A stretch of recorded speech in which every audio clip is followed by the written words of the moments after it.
kitchen. Okay, good evening everybody. Welcome to the council briefing of the 10th of August 2021. I'd like to start by acknowledging that we meet on the lands of the Whadjuk people of the Noongar Nation and pay our respects to elders past, present and emerging. I'm not aware of any apologies this evening. Councillor Toppelberg is here. Councillor Castle is here,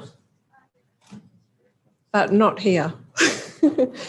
So we'll start the meeting. Public question time and receiving of public statements. Welcome members of the public gallery. I would just like to ask whether anyone would like to speak during public question time. No? Well, thank you for your attendance. This is a rare moment at Vincent Council. A quiet night, but we do have some written statements.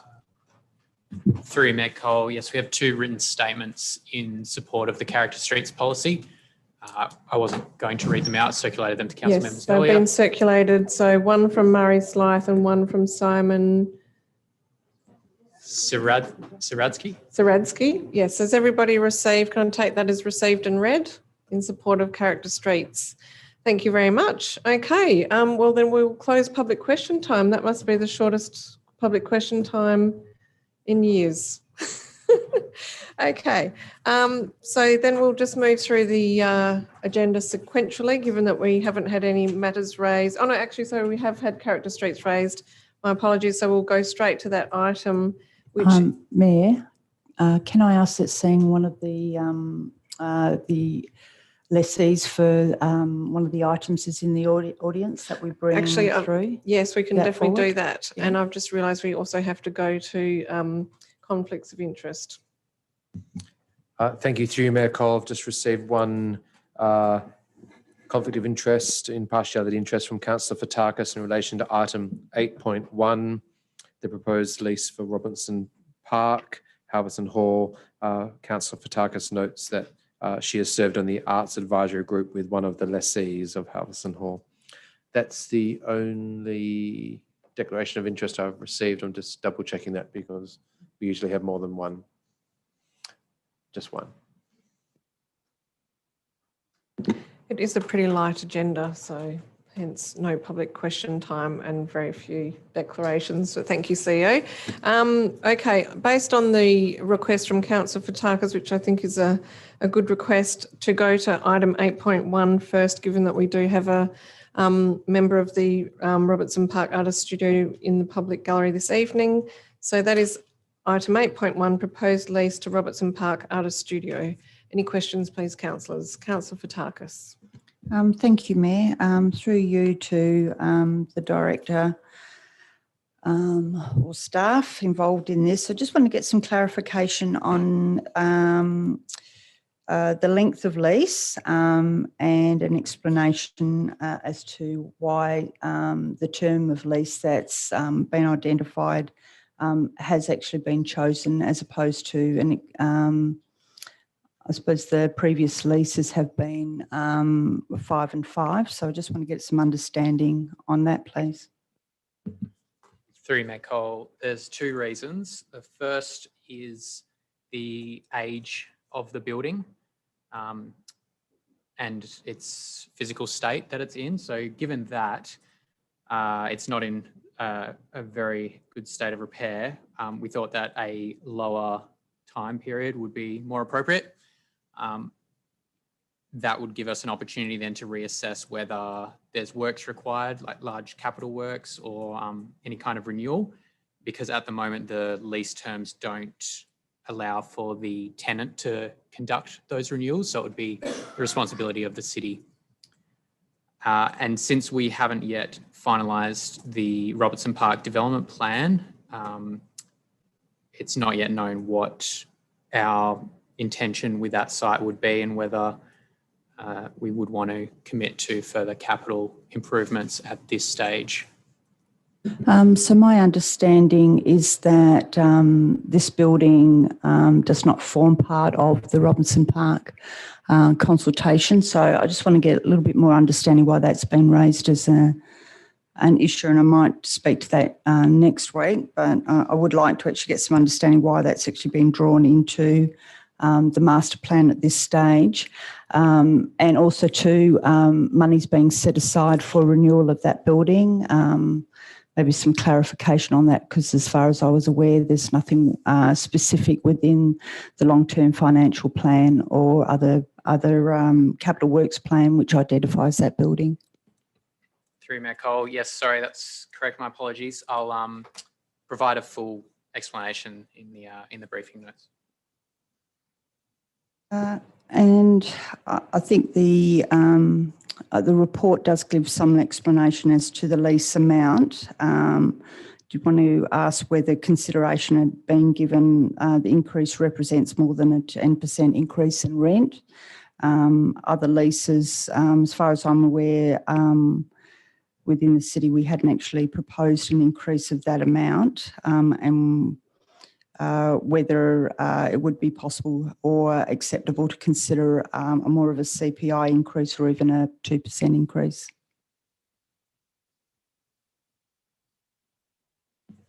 Through you, Mayor Cole, yes, it would be acceptable to consider that. The way that we calculated the rent was based on a similar calculation that we do for the category 1s and 2s. And we also applied the 9% community benefit rebate, which just, I suppose, by coincidence brought us very close to what the tenant was previously paying. We have negotiated that rent with the tenant as well, and we did agree to a higher amount, but on review, I think we reduced it by around $200. So that gives you the final figure of $6,700 that's there. But yes, if council would like to amend that, that would be appropriate as well. It would just be, I would just recommend to be mindful of which part of that rent is being amended, because of course the GRV is the GRV, and then we have an option to either charge a percentage of that or provide more of a community rebate, or just to issue a flat fee based on the market. Thank you for that. Now, I just want to flag that on both those points, I will be proposing an amendment to this item. I did, you raised it had been assessed as a category 1 and 2. Is it not a category 3? 3, Mayor Cole, yes, it is a category 3. On the request of council from the 17th November 2020 meeting, which was to apply the community benefit matrix in consideration of the lease fee, applying just that matrix itself would have meant a 9% rebate on the $33,000 GRV, which would have been our starting point for negotiation otherwise. So to, I suppose, fit more in line with the intent that council was seeking, we proposed a 20% of GRV and then applied the rebate. Thank you. That adds clarity. That's all I have. Thank you, Councillor Fotakis. Councillor Toppelberg. Thank you, Mayor Cole. Just in relation to, I suppose, a follow-up, and perhaps through the briefing notes, and it may well step over into community and business more so than the leasing framework, but just if we can get some clarity around what the mechanism is for council and community to make some of the decisions regarding Halverson Hall medium and long term, because if the wording that's in the report is asset management wording, and if you're mentioning that it should form part of the Robertson Park development plan, where it currently hasn't formed part of the consultation, there seems to be a gap, and rather than coming back at the end of the lease term and being a building asset, but if we can just get some clarity from administration that short of a notice of motion or something pushed from council, what the mechanism is to actually look at the long-term future of Halverson Hall and acknowledging its history as an artist studio for many years in the city, that would be appreciated. 3, Mayor Cole, yes, we can provide that in the briefing note. Just for clarity, yes, it's definitely not included in the development plan. As far as we were aware, there's no plans for capital works, but I'll look into that other question from Councillor Fotakis as well.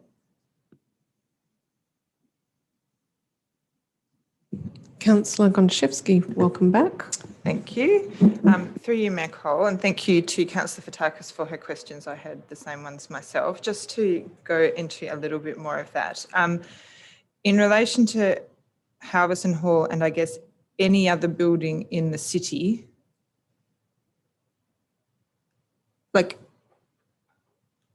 so my understanding is that there is no funds set aside for capital works in this building asset of the city.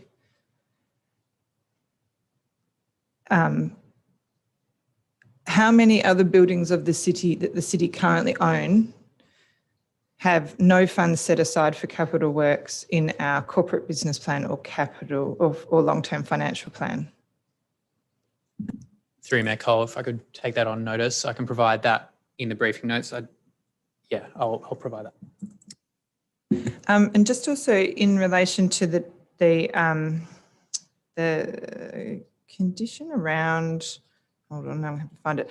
It was in terms of if the city determines that the building is unsafe and it can no longer maintain the premises, is it appropriate to have to give 12 months notice to the tenant in relation to the, where is it?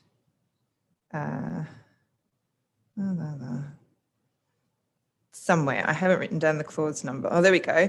Redevelopment or demolition. If the city wishes to redevelop the premises or its surrounds, or the city determines it can no longer maintain the premises in a safe and occupiable condition, the city may, upon providing the tenant with a minimum of 12 months prior notice, require the tenant to surrender its lease of the premises. If the city is unable to maintain the premises in a safe condition, is it appropriate to have to give 12 months notice? So if it's not safe, would we not have a provision that or is there other provisions, say under health regulations or health local law, that would allow us to break lease or to require ban access to that building during that time that it takes the city to remediate? Yes, through Mayor Cole, that's correct. There are alternative mechanisms. The purpose of this clause is more of a strategic decision, either not to redevelop or to no longer maintain. So if in 2 years' time or in 1 year time, the council decides that we no longer want to even look at putting any money into it, or we want to think about demolishing, then that's when you need to give the 12 months notice. If the building suddenly becomes unsafe because of an accident or something, then yeah, there's other contract law requirements.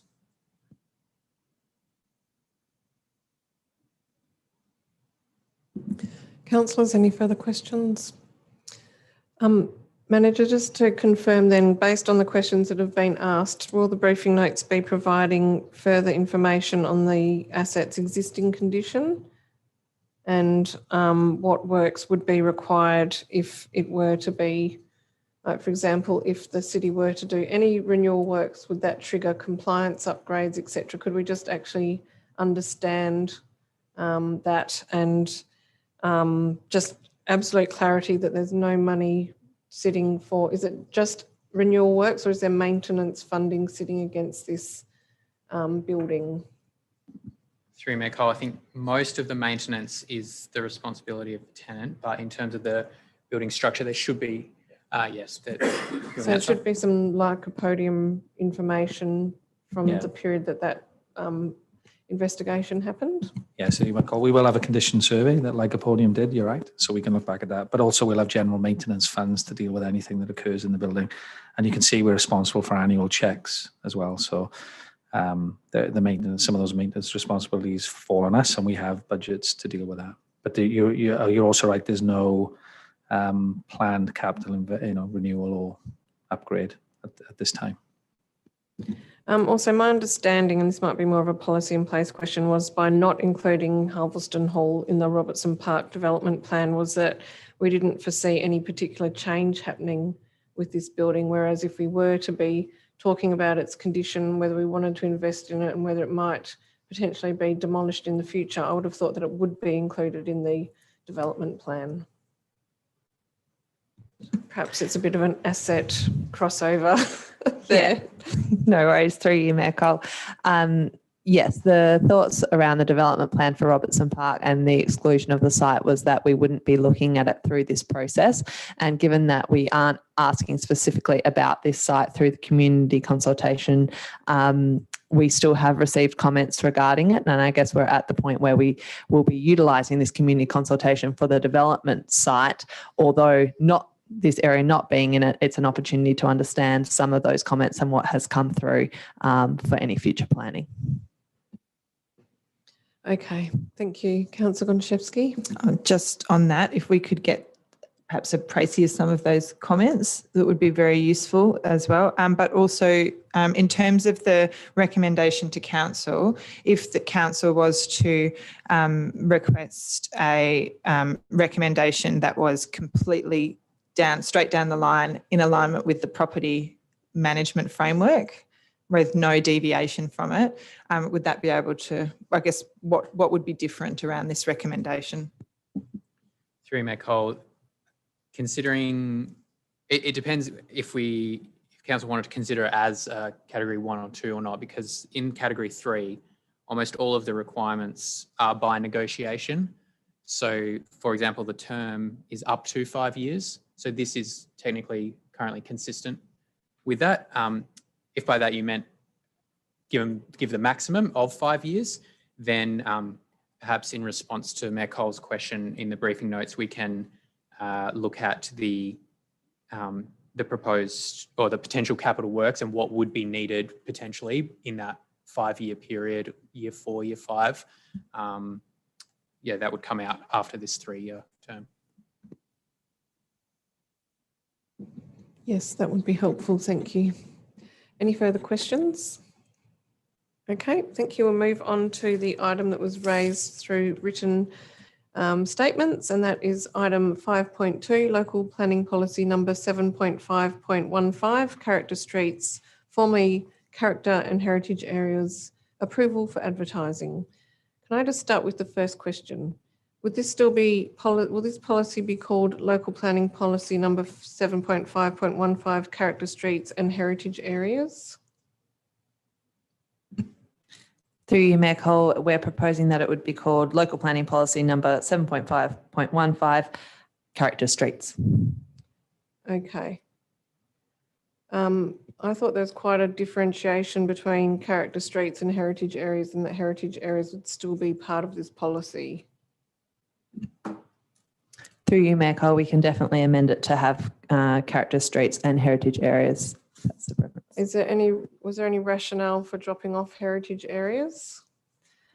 To Mayor Cole, it was about really shortening and making it more succinct was the idea. But Okay. there's the pros and cons to that.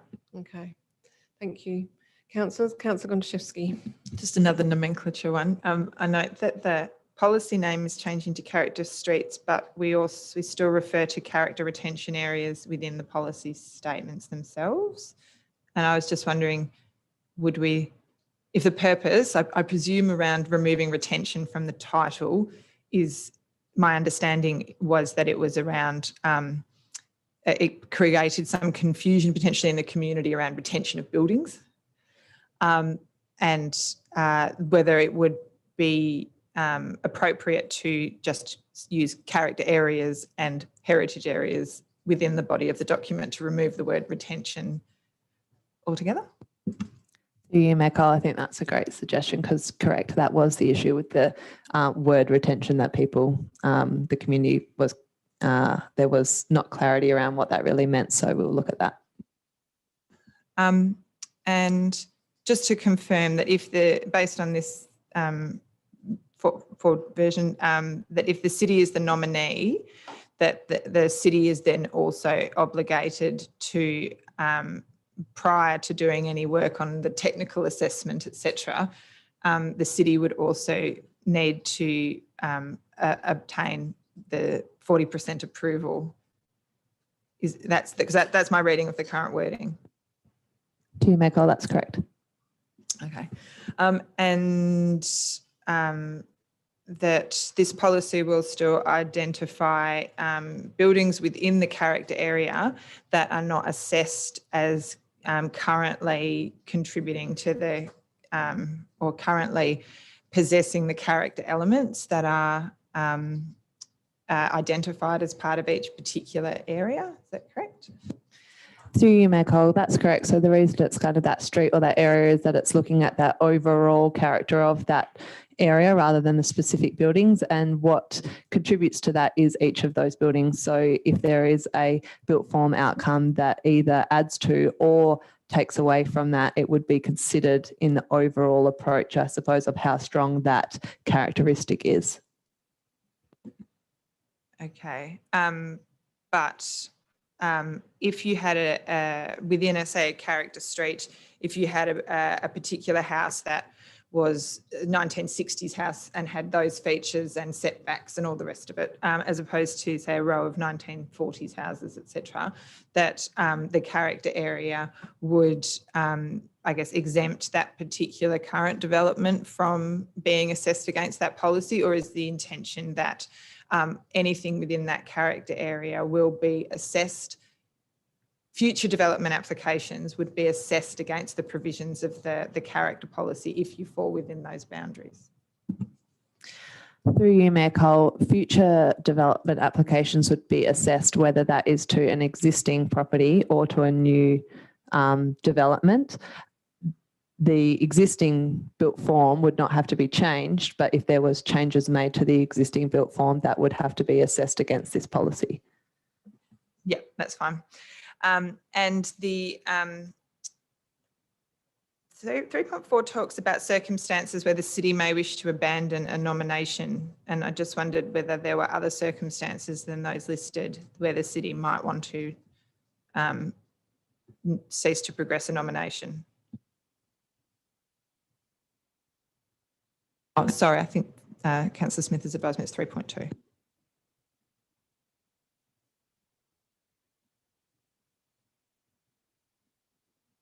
Through you, Mayor Cole, sorry, I can't get that. Oh, sorry, I'm here.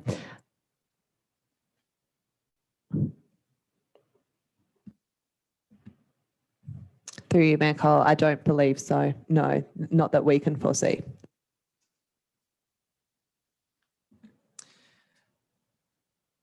And also, just where it says the city may abandon the nomination, does that mean that if a nomination has been received, does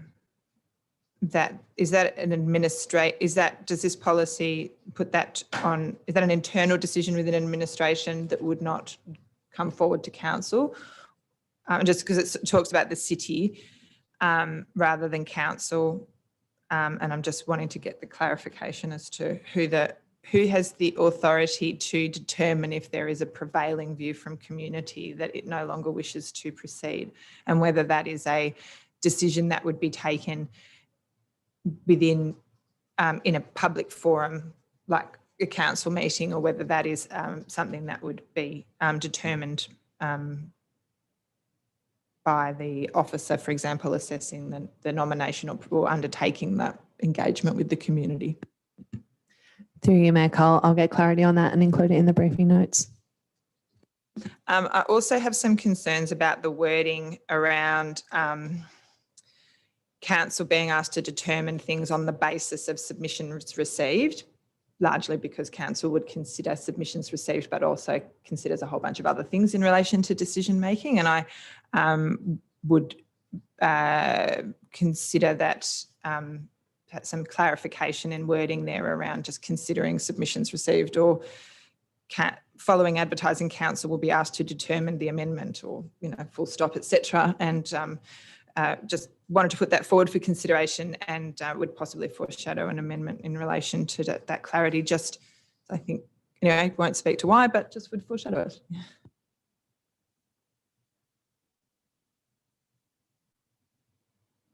Councillor Castle. Thank you, Mayor Cole. Just a follow-up question to Councillor Gontaszewski's question about item clause 3.4 about the city abandoning the nomination if there's a prevailing view from the community. Is there any guidance as to how you will determine what is a prevailing view, what methods you would use to decide that, because that was something that in previous discussions and workshops and comments in the chamber has caused some confusion as to how that actually is determined.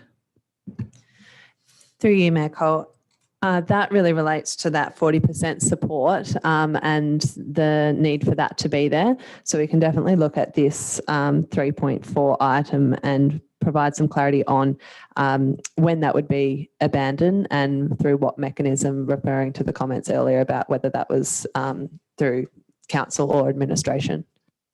Thank you. Yeah, I do think that given the experience we've had, that what we've seen is there can be a change in the level of support from the beginning of the process as it moves through those different stages. And I'm not necessarily in favour of being very prescriptive about how we do that, but I do think question coming, Councillor Castle? Yes, I'm just requesting some thought to some more clarity as to, or more guidance for the community as to how we will assess that as we go through the process. Councillor Hallett? Just wanted to confirm that Kalgoorlie and Wilberforce are the only outstanding ones after this process. Through you, Mayor Cole, that's correct. And then we're going on a huge advertising blitz with our new policy. Sorry, that wasn't a question. Pot calling the kettle. Sorry about that. Questions? Councillor Wallace? Thanks, Mayor Cole. The Heritage Act requires local government to undertake a heritage survey, and I think DPLH guidelines suggest that should occur every 5 years. I was just wondering when the last time we undertook a survey was and when the next one is scheduled for. Through you, Mayor Cole, I'll have to take that on notice. Councillors? I have a question which might be better going to the Manager of Development and Design. The new clause which says that that we will have no regard for advertised provisions does seem quite absolute. And just the general test is if we were advertising any planning provisions of any policy, could we not give that some regard? Not specific to this policy, but to any planning policy. To you, Mayor Cole, can I just clarify the clause number that you're referring to? Sorry. Well, in my notes, it's denoted with an asterisk. That's not really very helpful. Let me quickly find it for you.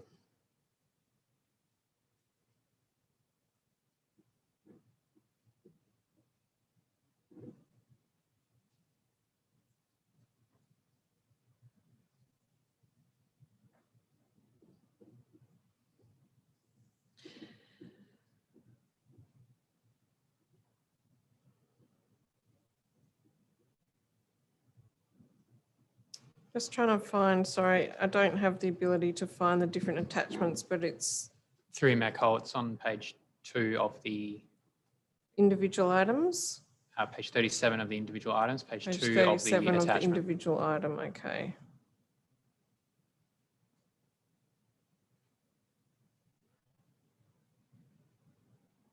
Thank you very much, Manager. Slowly getting there. Okay. Yes, page 37, it's under relationship to other documents, and it simply says, should a development application be submitted during the course of the city considering a character street for adoption, a development assessment shall not have regard to the advertised provisions. Thank you, Mayor Cole. To you, there is case law, there are matters that have fleshed this out and established that in order for a advertised or a draft document to be given weight or to be given due regard in planning terminology, it needs to be seriously entertained. And there's 2 qualifiers relating to that, which is that it needs to be certain and it needs to be imminent in terms of coming into the form that it was advertised in your example. So on that basis, if you were advertising a document it would not qualify as being certain or imminent in the form that it was advertised in because it hasn't been adopted yet. But what if you're about to adopt it at the following council meeting and someone had then put in a development application knowing that this was imminent and seeking to potentially have the provisions not apply that could be argued to be imminent? To you, Mayor Cole, very specific example. Yeah, I stand by how it's been tested through SAT before, and though I don't have a specific example that I could refer to, as you have just described, those are the considerations. So ultimately, if a decision was made and it was tested, I guess ultimately the judgment is around how certain or imminent that particular document was in the form that was advertised in. Because when you go through the public consultation period, obviously have to have regard for the submissions that come through, and I guess in that way it could change some of those provisions. I guess I'm just pointing out that this is absolute and that there may be more shades of grey in what is certain or imminent. Just I'll ponder that for next week.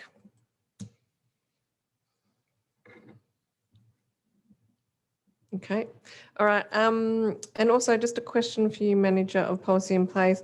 With Florence, Prospect, Hammond, Ivy and Strathcona all having a separate set of objectives and provisions, in flicking through it, nothing stood out to me as being different between them. Is the rationale, I mean, first of all, is that correct? And secondly, is the rationale for treating them street by street in case the individual streets choose to do something different? And if they were not to, could this then be changed into a character, say a Cleaver Street, a Cleaver precinct character area, rather than having individual provisions for each street? To you, Mayor Cole, yeah, that is a possibility to bundle them. I suppose it will be determined through the community forums that we hold. So we see that there is a possibility for them, as we have put them, to be quite specific and unique and individual. But if it comes out that the sentiment amongst the community and our analysis of the character in those streets are similar enough for them to be bundled together, that's definitely something that we could look at. But our idea for the community forums is to have Strathcona and Florence separate and then Hammond, Prospect and Ivy bundled together due to their size. But we would obviously be able to understand what's happening in those separate community forums to see if that is a possibility. Just one of the possibilities, just would welcome your advice on is if we did move in the direction where there was similarities or very little difference between all streets and that they could then become a Cleaver character area, would that not then leave it open for other streets to then potentially join that area rather than you having to do specific streets? Like it could actually be something that you could build upon where streets could say, we missed out on that and we would like to be in it, and then perhaps they could simply fit under that umbrella rather than having to create a whole new process of going through individual provisions? Question mark. To you, Mayor Cole. That could be possible if those areas were immediately adjacent and it was carrying on and there was not gaps in those areas geographically. The process for adding on to once they've already been adopted in this policy, if it was to happen in a year or two's time, I'd have to understand how that could work. I'd welcome more advice on that, because if we're looking at streamlining, that could potentially be another pathway. Questions? Councillor Castle. Thank you, Mayor Cole. Sorry, I just do have a couple more. Just to follow on from the question from Mayor Cole about giving due regard to the document. Firstly, given that the case law has set a precedent that they must be given due regard if they're certain and imminent, is it strictly necessary to have this clause to actually take away any discretion in determining that? Through you, Mayor Cole, Perhaps we can consider this separately and provide some advice through the briefing notes in terms of whether that particular wording is necessary for inclusion in the policy. Thank you, because yes, I just would appreciate some your thoughts on whether there is a discretion involved in determining whether something is certain and imminent. In Mayor Cole's example, you could have quite overlapping timeframes and it could be tied into something that wasn't the intention of the policy. The last question, though, that I missed before, I'm sorry, was 6.1 refers, this would be to the manager of policy in place, refers to the possibility of rescinding the character retention area if over 60% of the affected properties support their removal. I'm just wondering if we could have some clarity in the briefing notes about how you anticipate this could work, and whether you consider there'd be an issue with 40% nomination for, 60% rescinding, a back and forth tennis match between the affected properties. Through you, Mayor Cole, I can answer that now. I guess the 60% is in direct relation to our experience with the 40% support and the fact that we are quite confident that even when you're having the 40% support, that doesn't mean that 60% are against, because there's a significant amount of people that are not for or against. So to have the 60% of people against or for the removal would be very significant, and something that has been thought about to put that specific number in. Okay, thank you. I understand that. I guess, I suppose just a question for consideration as to where that 60% could come into play at an earlier stage of the process, rather than having a character area approved and then having to be rescinded. And obviously that might contemplate a situation where it happens over time. That is a question for you to think about for the week, and I will think about that too.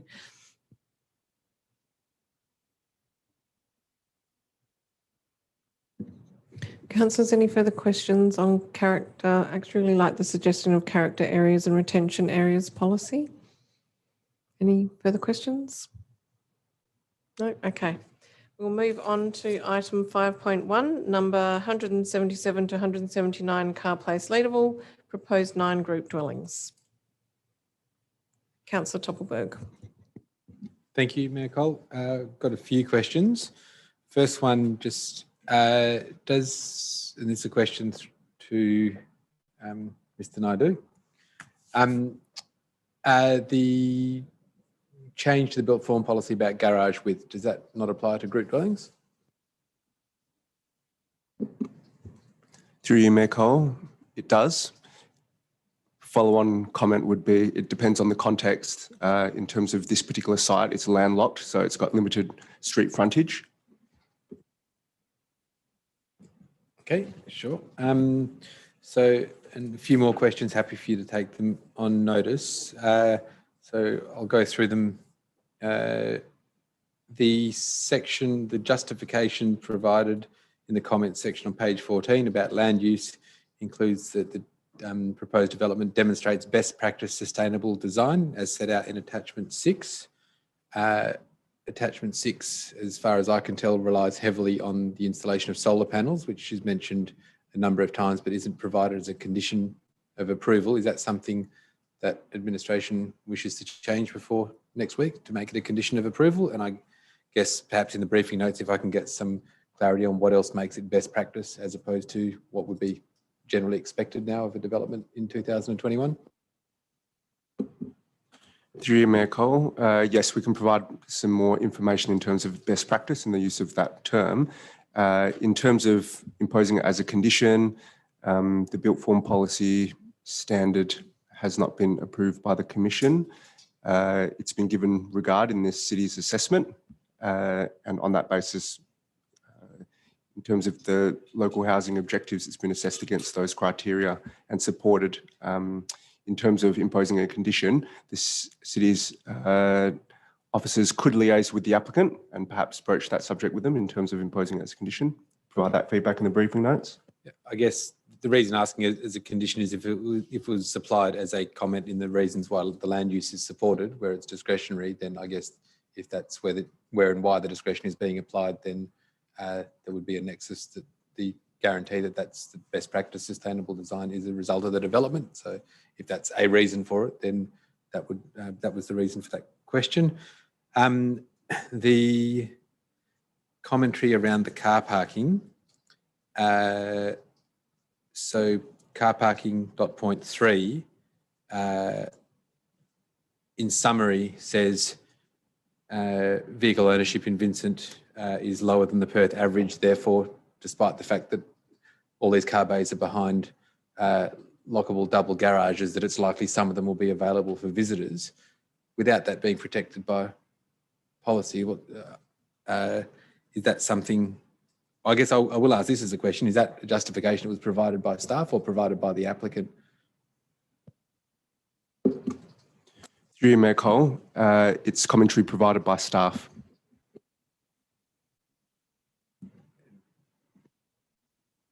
Okay, I'll talk further to that next week. Then the other question is, there's no, given the shortfall in visitor bays, there's the standard condition in relation to, that's generally applied to multiple dwellings in relation to the provision of car parking permits, and particularly given its location, that's not currently included as an advice note.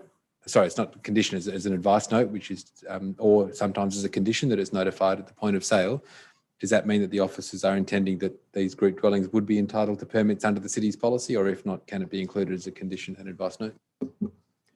Through you, Mayor Cole, yes, that is intended to be included as an advice note. That was an oversight. It is intended to be included as an advice note rather than a condition, because ultimately the issuing of residential parking permits falls under a different head of power, not Planning and Development Act. So not appropriate to include as a condition, but nonetheless we'll include that as an advice note prior to the council meeting. Thank you. And my next question is to the Director of Infrastructure and Environment and relates to the provision of to the bin stores. So the bin stores currently show 14 bins being able to fit. Can I ask whether that's been calculated based on the FOGO structure, and if so, what the allocation of those 14 bins is to how many of those bins are proposed to be the fortnightly collection, and whether there is provision for developments such as this, existing or new, to have a more than once a week pickup, and whether there would be a cost associated with that. Through you, Mayor Cole, perhaps I'll have a go at responding that in the first instance. Yes, at the conceptual stage of the development, the applicant was liaising with the city's engineering officer as well as a member of our waste team to account for the FOGO requirements. The city does have a document available, Waste Guidelines for New Developments, which reflects, amongst other things, generation of waste for new developments reflective of FOGO standards. So in accordance with that, the 14 bins were arrived at and they are allocated in the following way. So general waste, which is in 240 litre bins, there's 4 of those for fortnightly collection. The FOGO waste is contained in 140 litre bins. There's 6 of those for weekly collection, and then the recycle waste contained in 360 litre bins. There's 4 of those for fortnightly collection. So a total of 14 bins that, based on the dimensions of each of those bin types, are able to be accommodated in that bin store area. Thank you. So just for clarity on that, 9 2-bedroom, 2-bathroom dwellings that, quote, will accommodate a wide range of household types from single person to young professionals, families and young professionals, will generate less than a quarter of the current waste of any household in Vincent by calculation for general waste, because we're going from weekly collection of 240, 9 households having 4 bins between them on a fortnightly collection is less than a quarter of that waste. Is that the calculation? Is that how our FOGO calculations worked out for bin sizes in general, that would be expected from these dwelling types? Through you, Mayor Cole, yes, in terms of the calculation, that is the standard, and it is reflective of the size of dwellings or more specifically, the number of bedrooms associated with each of the dwellings. That's the standard contained in our waste guidelines.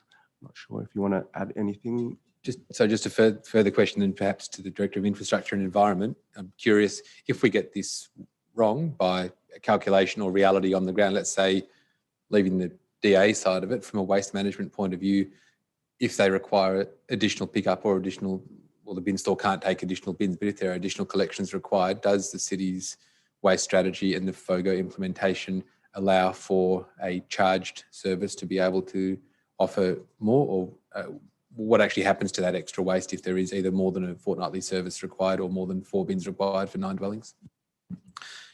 Yes, through Nicole. So the first thing to say is those amounts are based on waste generation guidelines, well established, well researched, and we've been using them for quite some time now. So we're very confident that it doesn't require a weekly service. If it did, you're right, there are charges. We have charges in our fees and charges schedule for an additional pickup or for a regular weekly collection. So we do have a facility to do that if we need to. Thank you.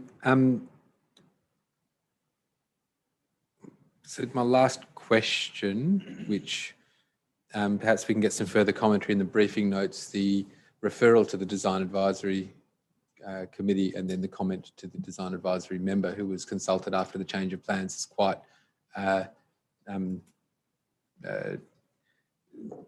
direct with their view of the design, etc., and its impact, the site planning, the impact, and particularly the interaction between the dwellings and some of the design of the 2-car garages effectively.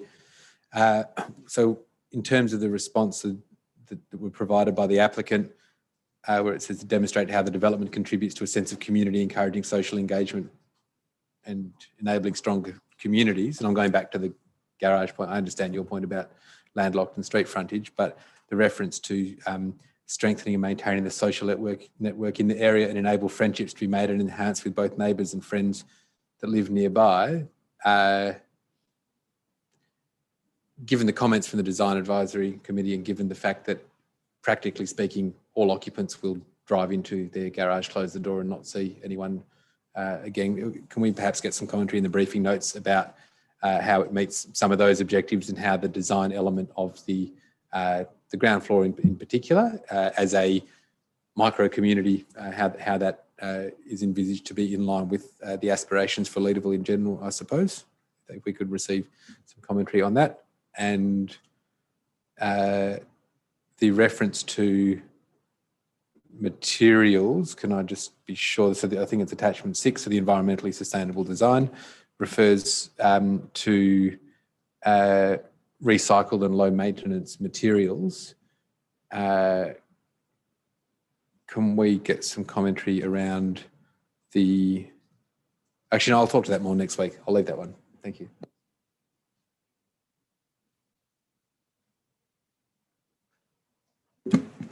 Thank you, Mayor. Just the application talks to 177 and 179, but this is the back half of it. So I was just wondering about the interaction, why it's considered as is it a development of part of the whole site? Yes, through you, Mayor Cole. You're right, Councillor Loden. It is a development to the southern side of this parent lot. Currently, there's 6 group dwellings that front onto Car Place, and to the rear of that, there's basically some vacant land, and they're moving to develop that portion with these 9 group dwellings.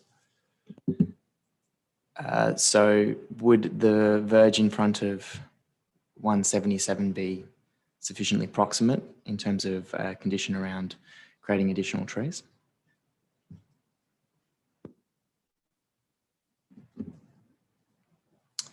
Through you, Mayor Cole. Yeah, perhaps needed to better understand the link as to why it would be necessary to plant additional street trees to the Car Place frontage, given that the extent of the street frontage, acknowledging that the site is predominantly surrounded by other land holdings, is really fronting onto Bold Court.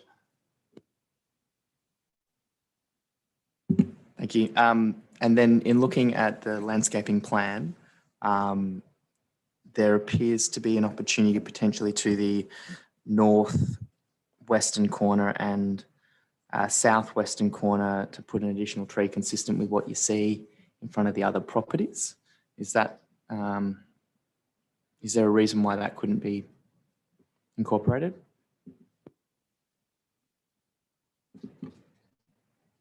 Sorry, that was in front of Unit A, just to clarify.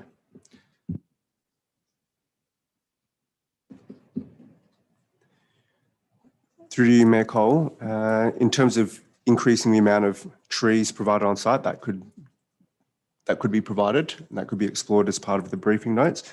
In the landscaping section of the officer report, it refers to the total amount of landscaping being provided on site as well. I just want to note that under the city's built form policy provisions, it requires a certain amount of canopy cover and that's been satisfied. So anything you'd be seeking would potentially be in excess of that. And just to clarify, but there is a deficit under the R codes for some of those units for the planting that they have? Through you, Mayor Cole, in terms of the R code standard, yes, it's, at the start of July, there were some interim R code changes and that basically required a minimum dimension, 2 metres by 2 metres to provide for tree planting. There are departures to the minimum dimension for some of these units, correct? And so would that be a valid basis for additional condition around trees? Noting that I think Unit A was one of them that had a deficit. Through you, Mayor Cole, yes, I agree that if you tie it back to those units with a deficit, there would be a nexus. And similarly, Unit H, I know it's noted as a turning bay, but is there an opportunity to carve out some space in that turning bay for an additional tree as well between Unit I and Unit H?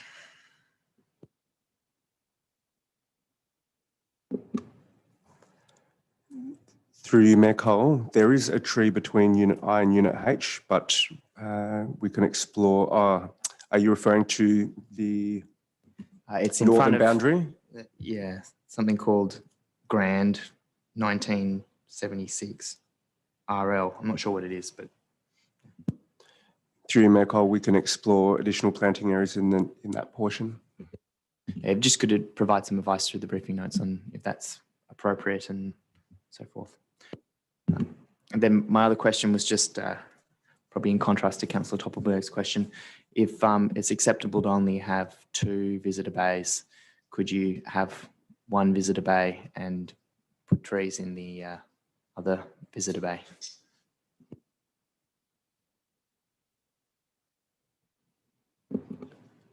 Through you, Mayor Cole, that's possible. However, council would need to exercise its discretion in supporting an additional shortfall in the visitor car parking. So I guess I would seek an administration view on that. If 3 was the standard, but we've said, look, they've got 2 car bays, they only need 1. Their visitors can park in their allotted bay, then how many would be an appropriate amount of visitor bays that would be acceptable? Is 2 okay? Would 1 be okay? And then stick some 3, 4, maybe even 5 trees in there?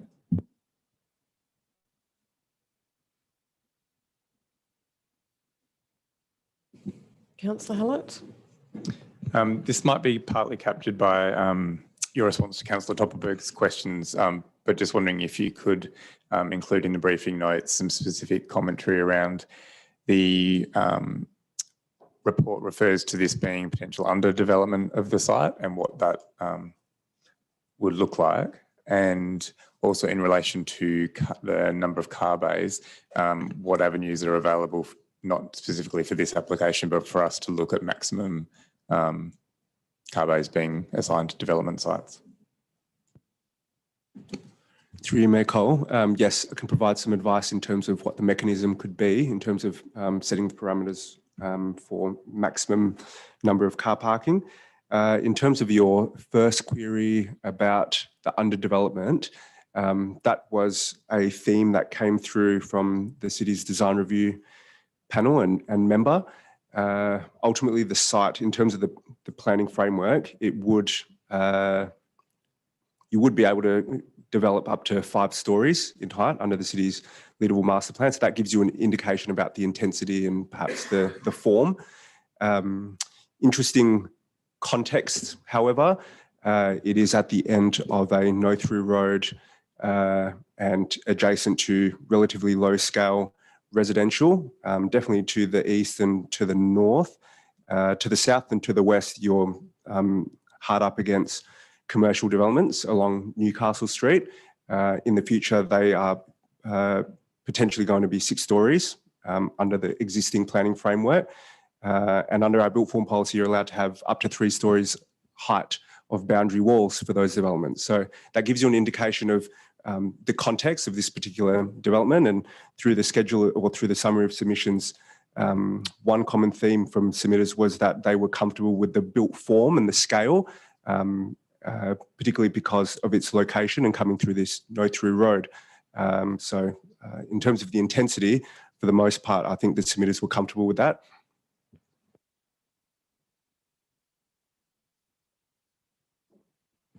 Thank you, Mayor Cole. Just to follow on from that question before I get to mine, would underdevelopment of the site be a valid planning consideration? Through you, Mayor Cole, my advice is that it would not strictly, because ultimately this isn't a scenario where we say what is the best proposal for the site. Based on the planning framework, council's responsibility is to make a decision on the planning merits of this proposal. Thank you. I just have a question around the subdivision application.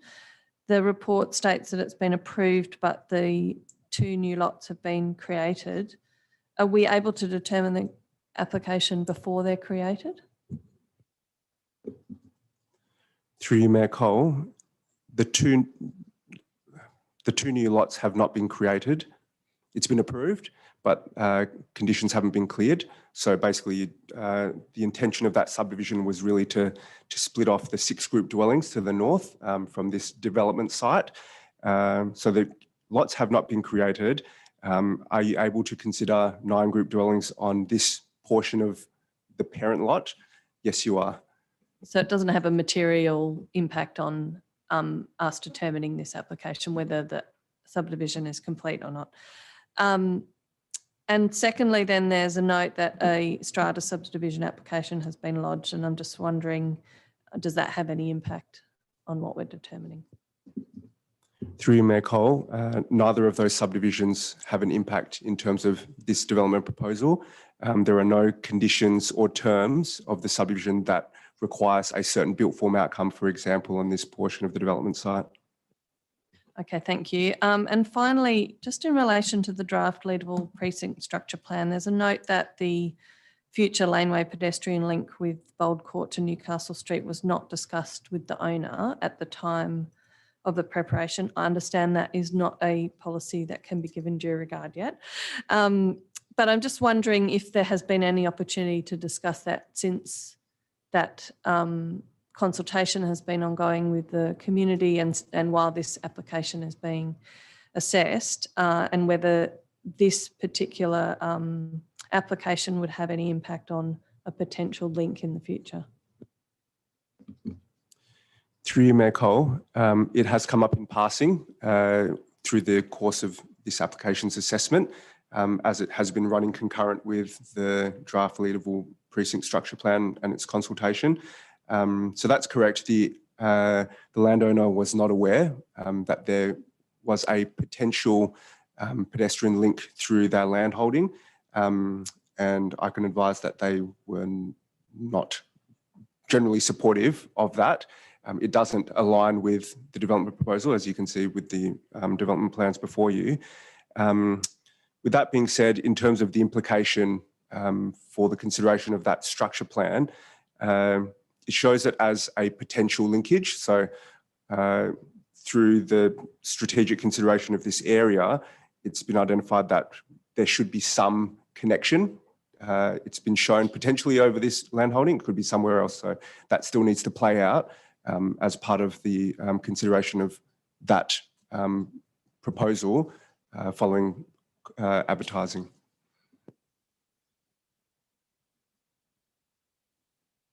Councillor Wallace.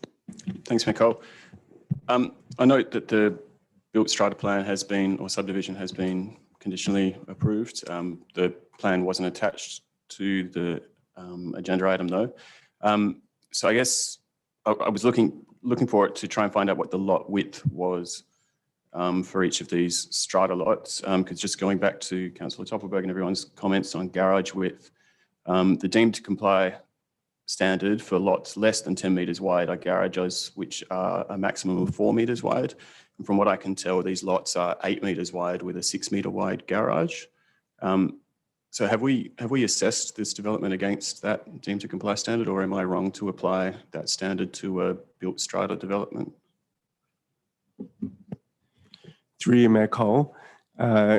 Yes, we have had regard for that, but we've considered in the context of it facing inwards into a strata development.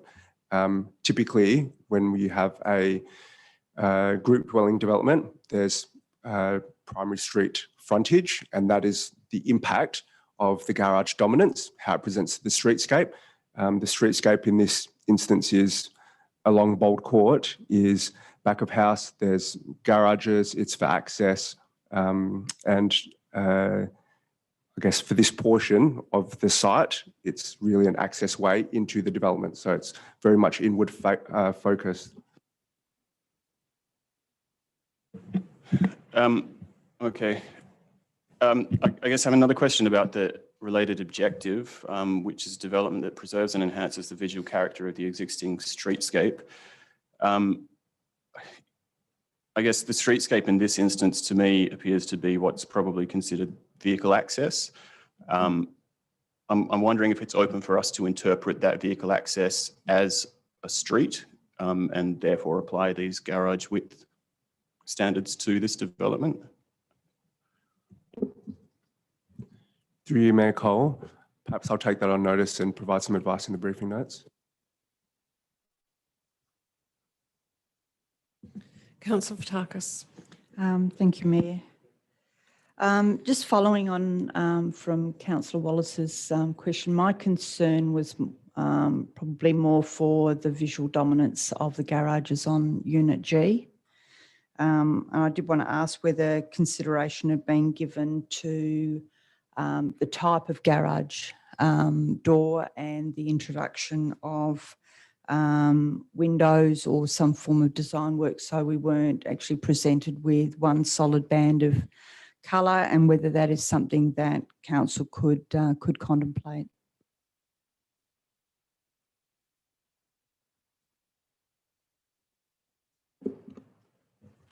Through you, Mayor Cole. Yes, it was considered as part of the assessment. You'll also see the commentary from the city's design review panel around the presentation of some of these dwellings and it being car-centric. Ultimately, that was considered as part of the entirety of the development though, and how it presents inward to the development, as I referred to before. So it's a decision or a judgment call on balance in terms of how it would prejudicially impact that streetscape as viewed from the street. So I'd like to actually get an idea of the admin's view on whether it would be reasonable for council to make some requirement for that garage door to actually be less dominant in terms of just all one panel of colour, and whether there could be an introduction of some glass panels or window panels or different sort of framework on that one, please. The other thing that I did want to, I did have a question regarding the tree planting and note sort of some of the suggestions that Councillor Loden raised, but would it be a valid consideration for us to look at requirement of any trees on Bold Court? I more highlighted the Venables Park. So along board, it's along that entranceway to that particular property, whether there was an opportunity for tree planting there. Apologies, I didn't get time this week to go and actually have a drive down and see the state of the trees there. But previous times I've been down there appeared to be space along that section for a couple of trees, and I thought that might actually add value to that area as well.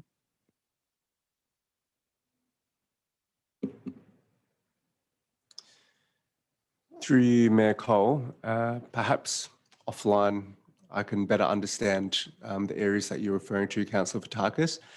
In terms of this development, they are proposing a tree in the verge, which is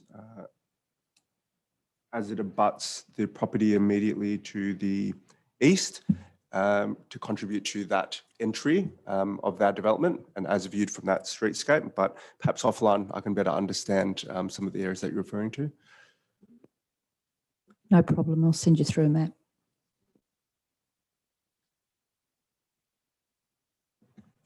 Councillor Gontaszewski. Thank you, Mayor Cole. Just a question for the Manager of Development and Design. My understanding is that the superseded plans were included as an attachment because these were the ones that went to the DRP, but the DRP minutes weren't included as an attachment, were they? Through you, Mayor Cole, no, they were not included as an attachment. Ultimately, they were referred to a full DRP meeting initially, based on attachment to development plans. Commentary was provided, that's been summarised in the officer report, and then subsequently the amended plans were referred to the DRP member for additional comments. Thank you. Could I just request, my preference would be to have, I guess, not as interested necessarily in full suites of plans that have been superseded, but definitely interested in DRP minutes, but also find it really invaluable to have the DRP table with the, I guess, evolving greens and oranges and reds, etc. And I would like to see that be something that's included, if possible, or provided in the briefing notes. But I think it is valuable in the agenda as well. But if you could provide that, that would be very useful. And then also just in terms of some questions to be taken on notice, how many parking fines were issued for this area in recent years for parking over the allotted time restriction without displaying a valid parking permit? Through you, Mayor Cole, that can be done as part of the briefing notes, but do you have a period of time? I guess I'm interested in understanding the long enough so that COVID and change in enforcement practice during COVID is not going to give me a false picture. But other than that, I guess I'm sort of seeking to get a sense of that. And the other thing is, so if I understand that Bold Court is one of the places within the city that has residential parking permits, as in residents only parking, or is this just standard resident parking, like standard time restricted parking, but not resident only parking?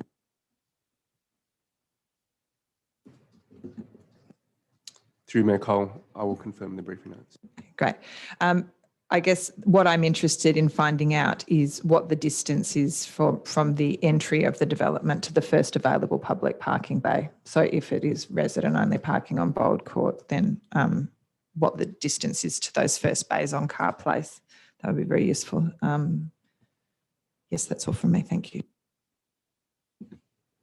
Councillors. Manager, I was just interested in the DRP's final comments and whether there was any interest in the applicant in responding to those further. I assume that the answer is no, given that the application is before us.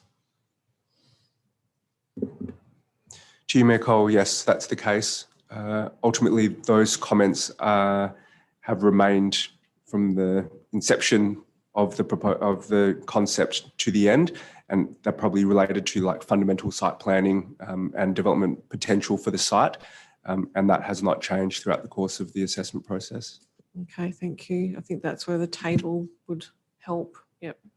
Any further questions on this item? Councillor Toppelberg. Sorry, just back to that principle. If an understanding the applicants and administration's views taken on car-centric development, garage, the sort of Muse style development that's proposed, given that the land use is discretionary and the broader objectives in and around the Leederville town centre and of the residential and of the zone,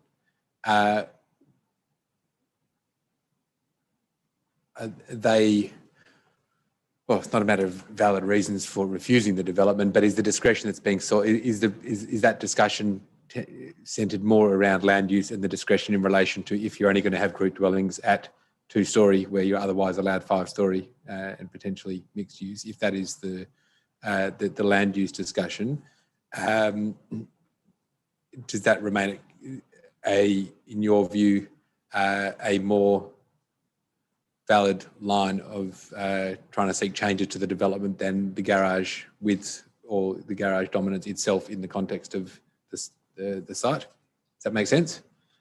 If the garages alone, given that they don't face anywhere other than internally, other than Unit G, which is visible from the street, but it's set back 500 mil or nearly 500 mil below the upper floor, which is in line with the other parts of the policy, etc. If that is in and of itself is not a reason to perhaps either seek change or to potentially oppose or refuse the development, would the land use be the avenue if those were the key concerns about how it presents internally and ultimately the living style that's proposed for effectively houses that are stuck on top of a garage? Through you, Mayor Cole, thank you for the clarification.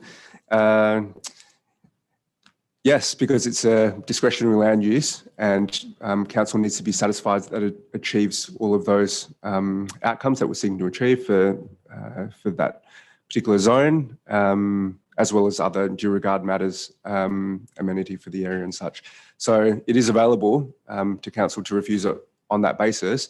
My commentary before around if there's a better proposal is a different discussion. But if you're referring to the objectives of the area, the land use, appropriateness in this context, existing and future desired, built form outcomes, then they are all valid considerations and potentially reasons for refusal if council are of that view.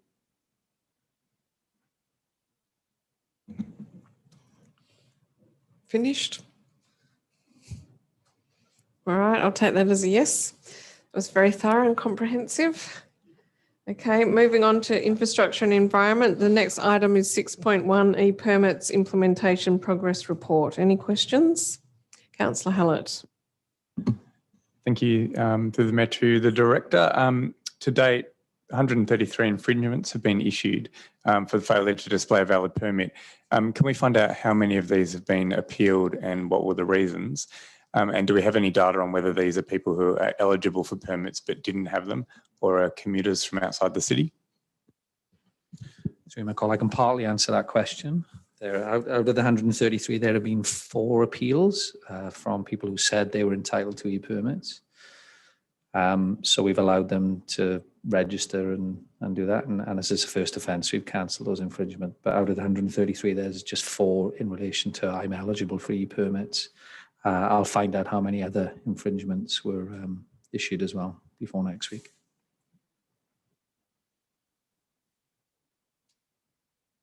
Councillor Vatakis and then Councillor Toppelberg.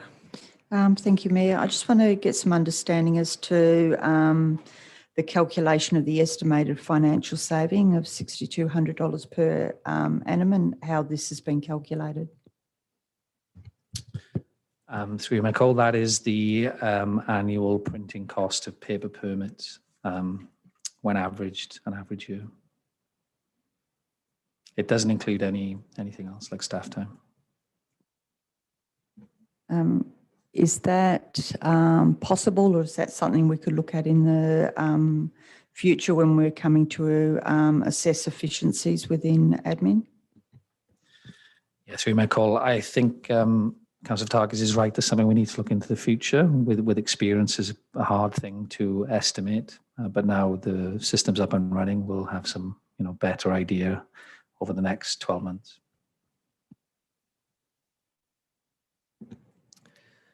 Councillor Toppelberg was next.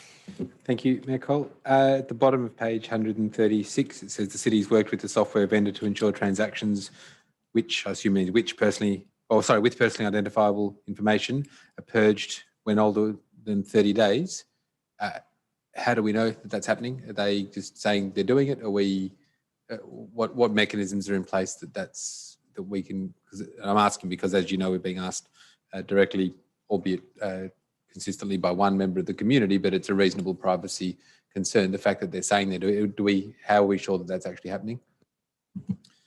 Through you, Mayor Cole, that is a new addition. That wasn't happening a couple of months ago, so that's fairly new. That comment is inserted by the executive manager of ICT, who has better oversight on what happens. My understanding is they do email us and tell us that they're purging the data, or they purge the data, and currently that's the mechanism by which we know it's done. I'm not aware at this point of any actual checks that we do or how we would check that, but I can speak to the executive manager of ICT and find out a bit more. So I guess as a question, and perhaps that's something to consider, whether through our privacy policy or otherwise, that something like getting written confirmation that it's been done at least gives us some comeback in the event that it's not done. At least then there's something that's actually been transgressed, if that's possible.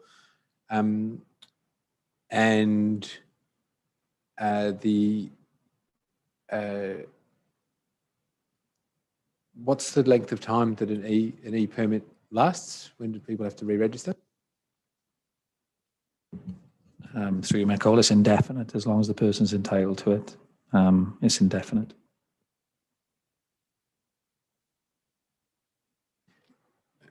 Okay, so that means that the data that the city is keeping over time will continually build unless someone actively asks to be removed, or through investigation we find out that a specific number plate no longer is entitled to a permit. That database that we have that is identifiable will continue to grow. Is that correct?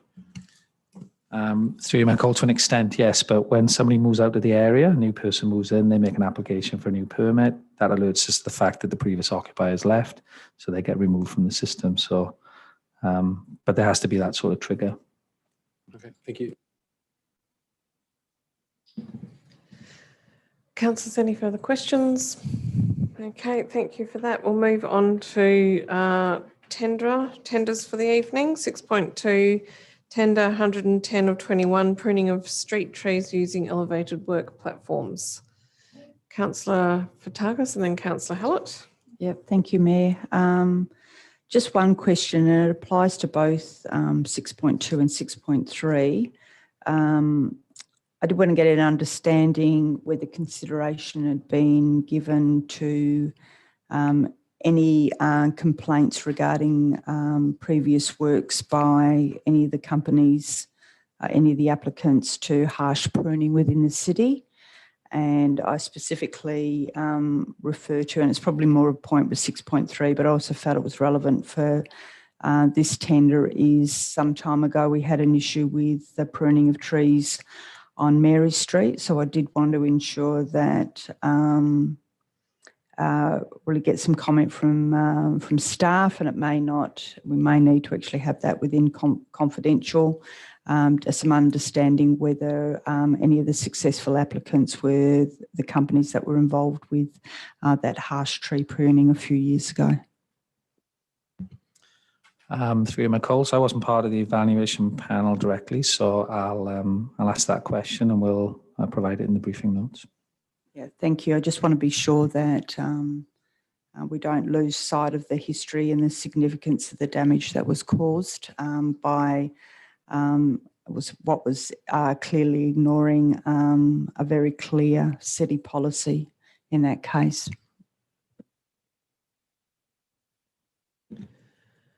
Councillor Hallett. That was my question. Okay, all right. Councillor Loden.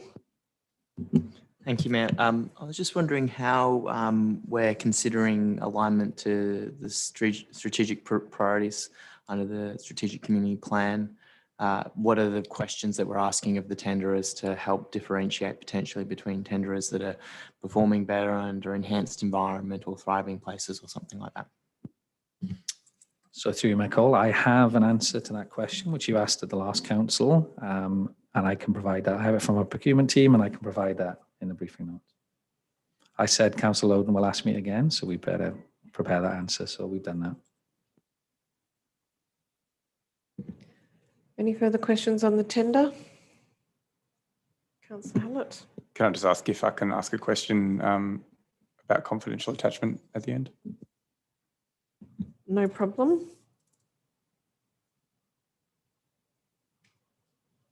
Any further questions in the open session? Okay, we'll move on to the second tender for the evening, which is 6.3 tender 109 of 21, removal of trees and pruning of trees within parks and reserves. Councillor Loden. Just the same question, which I assume you've also will provide in the briefing notes. Can I just also ask, it didn't appear to have evaluation numbers in the table in my report. Yeah, to you, Michael, you're absolutely correct. You're eagle-eyed. I spotted that today when I read the report, and on it's my page 2 of the report. Yeah, the numbers are missing. So yeah, I was hoping you wouldn't ask me, but we'll correct that before council. I'm hoping you'd think that I would ask because it shouldn't be missing. I should have anticipated that, but yeah, I've picked it up as well, and we'll correct that in the council report. There's a gap there. So page 142 of. Is there any possibility of actually issuing a page before then, just to, you know, like a replacement page, so at least it's on the website in the meantime? Yeah, we can do that, Michael. I mean, I've got the ranking. I worked it up myself, so we can do that straight away. Thank you. Councillor Gontaszewski, were you going to ask a question? Oh, I had that one too with the rankings. But so obviously this tree removal is a time-sensitive job. I understand that there's been capacity to respond to emergency as part of this, as part of, I guess, the overall assessment. But I'm just wondering in relation to whether there's been any consideration around the application of things like performance standards through our tendering process for some of these things, where we would have an expectation of a response time, or so that we can undertake some of those assessments, and then I guess have some accountability. I guess how do we manage accountability around some of those emergency response time issues? Okay, through my call, I'll put some information in the briefing notes to deal with that.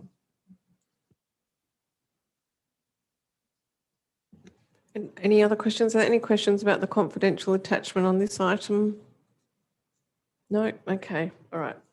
Thanks, everyone. We'll move to item 6.4, Waste Strategy Project 8, Commercial Waste Service Update. Questions? Councillor Castle. Thank you, Mayor Cole. It's really just a request for a bit more detail in the report for next week. In particular, in the table of the number of customer inquiries that were received, could we have some detail of the nature of the complaints? That there were 8, I believe. Could we also have some details as to how the numbering is a bit off on this table, but it's listed as 9 and 11. Removed too many bins and stickered removed residential bins in error. Just some detail about how that occurred.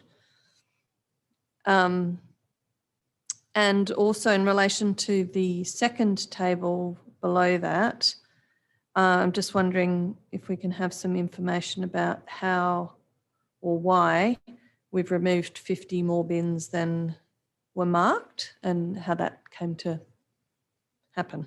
Thanks. So through you, Michael, the first additional information, we can put that in the report next week on the briefing notes. And you are right, on the e-version of the report, it's put in some bullet points, some bullet numbers there. I don't know why that is, not on the printed version, but we'll correct that as well. So that's an error. In terms of why we've removed more bins, we're actually at I'll update that before next week. As of today, we're actually removed 106% of the bins that we anticipated. That's because if you remember, we visited every premises, we stickered all the bins. So we had a number of bins that were stickered. obviously some bins weren't presented, they were hidden away, they were locked away, etc. And so when we've gone for removal, they've been presented on the street, or the business has called us and said, will you come and remove the bins? We've ended up removing more bins than we stickered. So we're confident they're commercial bins. There's no issue there. But yeah, we've actually overachieved in that area. So we're at 106% right now. Councillor Vatakis next, sorry. Just quickly, how many bins do we anticipate were out there? Do we ever have a clear assessment on how many bins that we expected that we would sticker or remove? Yes, through you, Mayor Cole. So it is that figure on the table on page 146.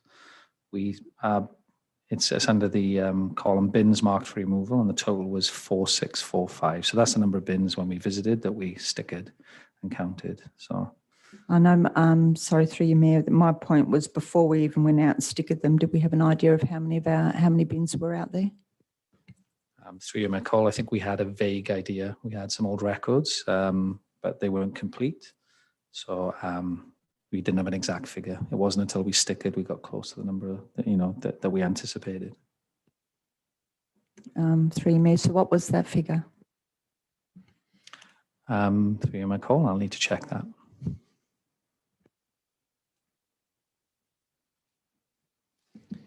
Councillor Hallett. Through you, Mayor. Just to flag that the report's missing the section on public health implications. And then also, now that most commercial premises will be using private providers, does the city have any plans for evaluating the impact on diversion and waste streams among those premises? So Mayor Cole will correct the public health implications. I missed that if that's missing, so we'll check that. In terms of diversion from the private commercial operators, I think the honest answer is we have no way of being able to gauge that other than looking at industry standards or best practice. Councillors. Director, it seems evident from the report, but just for absolute clarity, when council added to the motion for the report that we would like to seek to verify that an alternative waste service has been sought, was that the role of the dedicated on-site officer referred to on this is page 2 of the individual report? Was that the role of the officer that was on ground just to have those conversations and to do that checking as the team were collecting the bins? That's my call. Yeah, that's correct. We added that officer to be highly visible and to talk to businesses, while the bins were being removed. So that you're correct. That was to address the request for council. Okay, so you're confident that enabled that motion to be put into effect? Yeah, to you, Michael. Yeah, absolutely. That's the best we could do in the circumstances. You've seen the volume of bins and what we were dealing with. So that was we felt the best that we could do to address that requirement. Yeah. And just a huge kudos to the team for doing this during some of the most, as it says in the report, atrocious weather. So really respect that they've had to do that during this incredibly difficult weather conditions. Any other questions? No, okay, thank you very much. We'll move on to community and business services. So item 7.1, investment report as at 30th of June 2021. Any questions? Good to see divestment starting to come back up a little. Any questions in relation to 7.2, advertising of amendments to community funding policy? Councillor Loden.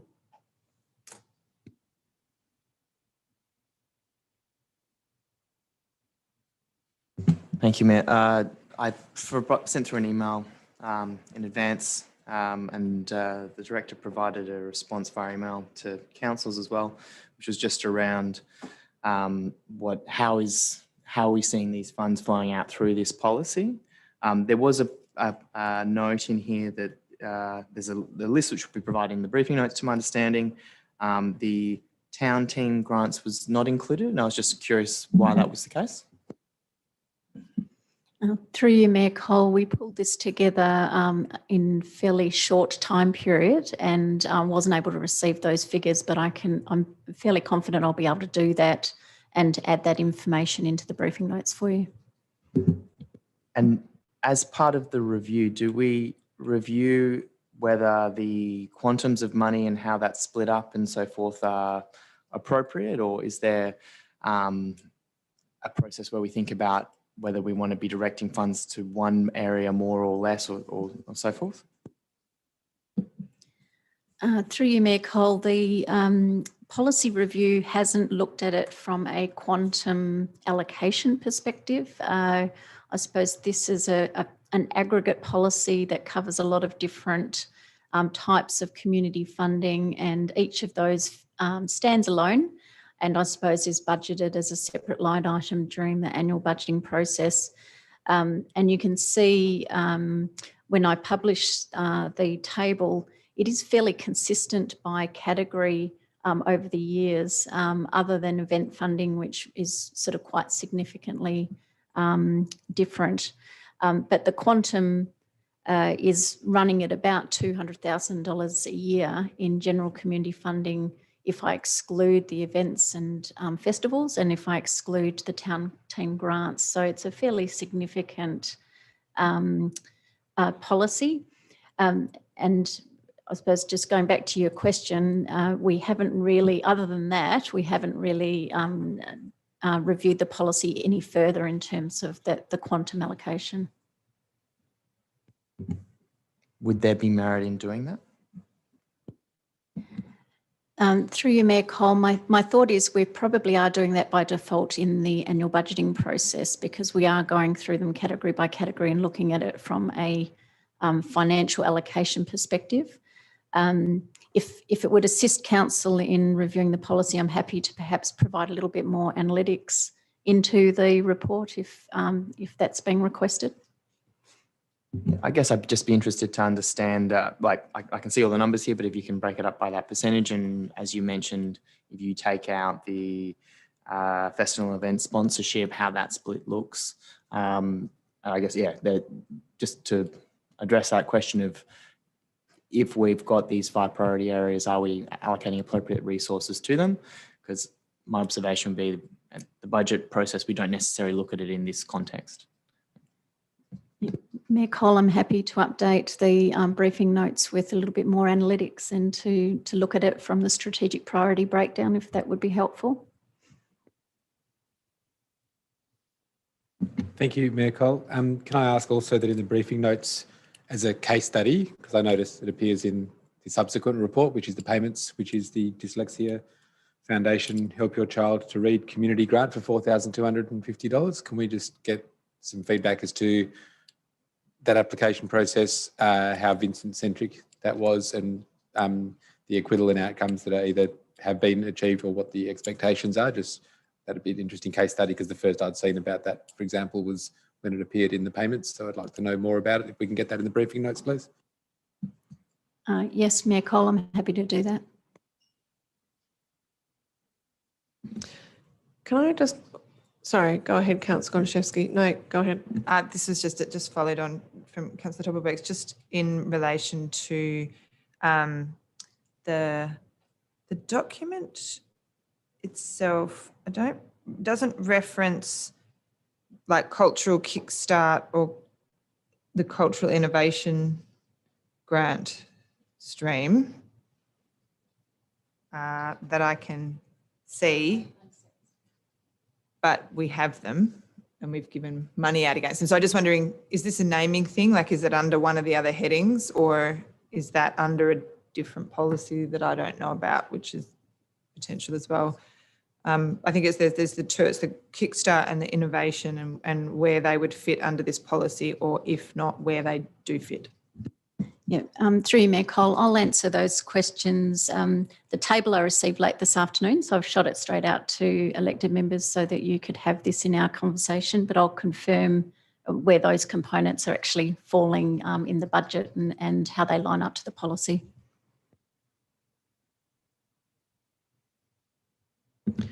Could we also just have the total amount allocated to community grants for this financial year? Thank you. Councillor Fotakis.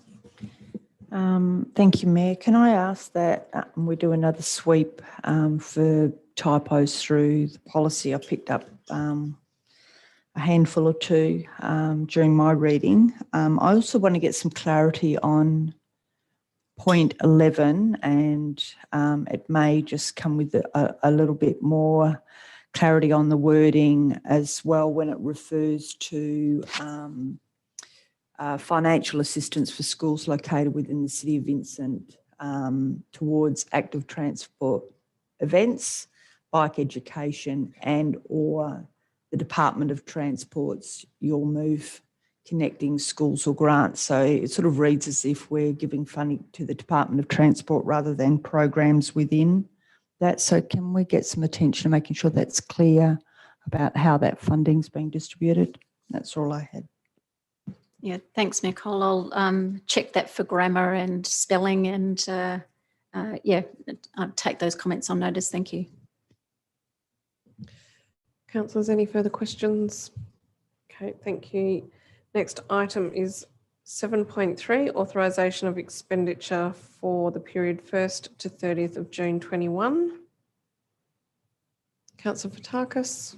Thank you, Mayor. Just a couple. I think the long service leave liability to the City of Karratha. I'm aware of the staff member that moved. I just want to get some understanding, and maybe for those members of the public that see that and ask why that we're actually paying off to the City of Karratha. My understanding, correct me if I'm wrong, is that is either part of a contractual arrangement, but certainly industry standard for long service leave liability to be transferable.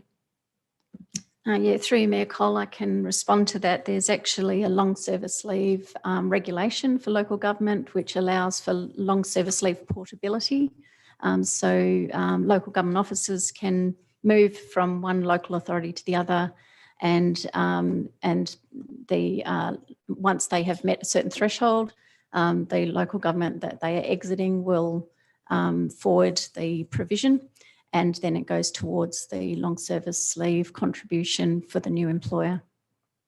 Thank you. Yeah, portability was that word that I was looking for. Thank you.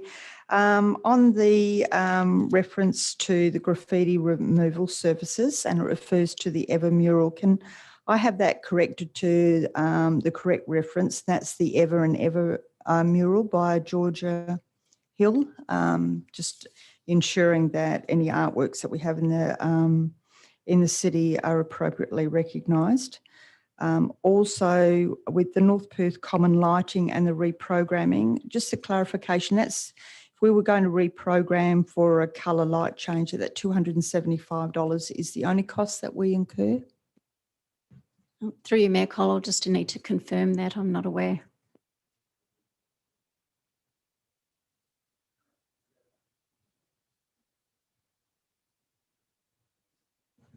Councillor Fotakis, have you finished? Councillor Gonchevsky. Thank you. Just a couple of questions. Happy for them to be taken on notice. Is administration the only area where we have our public Wi-Fi? I keep forgetting. Is that? And if it's not, can I understand where else? And do we have any way of assessing usage aside from, written surveys, etc.? Yeah. Mayor Cole, I'll speak to IT and get a full response to that and put in the briefing notes. Thank you. I noticed there was a fee in relation to a consultation website, which I'm assuming is Imagine Vincent, and whether I can get clarification on that, and where we're at with evaluating that. I believe we were going to do that at some point. Note there was a 22K bill for professional services for the integrated transport strategy, and I'm just wondering whether this was additional work or a milestone in the original contract to Cardno. Happy for it taken on notice. Yep. There was 2 items of 2,432 for bus hire for the seniors outing, and I was just wondering if this actually included more than just hiring a bus for the day, and if it didn't, what sort of bus costs $2,500 a day. Can I get information on the annual spend on photographic and videographic services individually and as a total amount. And note that there was $9,000 spent on leadership surveys and reports, and I just want to find out what training, whether this comes under the training area in a budget, or whether this is put against a different cost centre or different line item in the budgeting. And there was $7,000 spent on compostable dog poo bags. The question is, now that we have FOGO coming in, will the city be attempting to compost these, or will it still be going into the general waste stream and not composting and sitting there inert? Given that we pay extra for compostable bags and have done for a while. And that's it for me. Thanks. Yeah, thanks, Mayor Cole. I've got all of those and I'll respond to them in the briefing notes. Thank you very much. Councillor Toppelberg. Thank you. I blame Mr. Naidu for only putting one planning item on the agenda for this. Just further question in relation to videography and photography, and also extending to the frequent use of marketing services from businesses that are based outside of Vincent. Can we just do a check this month on photographers, videographers and marketing professionals that they've followed the procurement policy in terms of preferencing local businesses? Because we seem to have a number of businesses that frequently pop up that are outside of our boundaries, and I'd be curious as to how often we're checking to see whether those services or individuals who specialise in those services are available within our boundaries, and also to check whether I'm right that our procurement policy does actually favour local businesses too. That's part 2 of that question. And you stole my leadership surveys one. That's gone. So, and also just whilst we're being nitpicky about spelling, grammar, etc. So Flick, I don't think they provide temporary staff. Various departments, that's a cut and paste. I think that they would probably do termite inspection, etc. That's on page 180. Thanks, Mayor Cole. I've got those and I'll make those amendments and respond accordingly. Just further on the photography and video in particular, where it crosses over between art and local professionals, I think perhaps if we could look at the procurement policy and ensuring that we are doing a regular sweep to ensure that where the specific services are required, if the skill set doesn't exist within the city or our known network, that we perhaps even go out and actively seek it, because I would say that if you look at some of those numbers, they may well be quite attractive to young local professionals. Yeah, through you, Mayor Cole, I'm very supportive of encouraging that and have had those conversations with staff. So we'll just make sure that in response to the various questions, that's actually happening in practice. And if not, I'll find out a little bit more detail. Thank you. Councillors? Okay. Moving on then to item 7.4, provisional financial statements as at 30th of June 21. Councillor Hallett. This is fine to be on notice as well. Just in terms of the favourable variance under community amenities, it just mentioned additional waste collection revenue, and just wondering what that was in relation to. I'll take that one on notice. Thanks, Mayor Cole. Any other questions on the financials? Okay. Moving to 7.5, adoption of corporate business plan 21-22 to 24-25 and 4-year capital works program, same period. Questions? Councillor Hallett. Thank you, Mayor. Can I just ask about the 2.7 FTE of casual employees in marketing and partnerships and what that relates to? And then also, is it possible to see this as a headcount rather than FTE? Yeah, through you, Mayor Cole, I'll confirm that detail, but yeah, if I can just check on the detail on that. Councillors, Councillor Gontaszewski. So I have a couple. One of our strategic areas is developing an agile organisation with an enabling culture of service delivery. If I could just get some clarity on what that means and why it's a strategic focus area with reference to the specific projects and activities that will be undertaken over the course of the 4 years and are referenced in the CBP. Also, if I could please, as another strategic project area that I'm very supportive around developing our project management capability, if I could get an understanding of what specific activities over the course of the 4-year window and projects relate to this area. There's some information on the city profile, but it doesn't appear to be clear to me how that itself then relates to the activities that are in the CBP. So whether I could get some explanation on that. And similarly, in relation to the section from the rebound plan, whether this is just a cut and paste from the document or perhaps how it relates to the activities in the CBP and whether the activities that we've got scheduled for rebound could be included, perhaps like we've referenced the strategic community plan, and we've sort of pulled out some examples of how the the strategic community plan is met through the activities in the CBP. Just an FYI, there appeared to be some typos that mostly related to words being strung together, so that may have just been a PDFing issue, the version I've got, but just perhaps a brief read. I've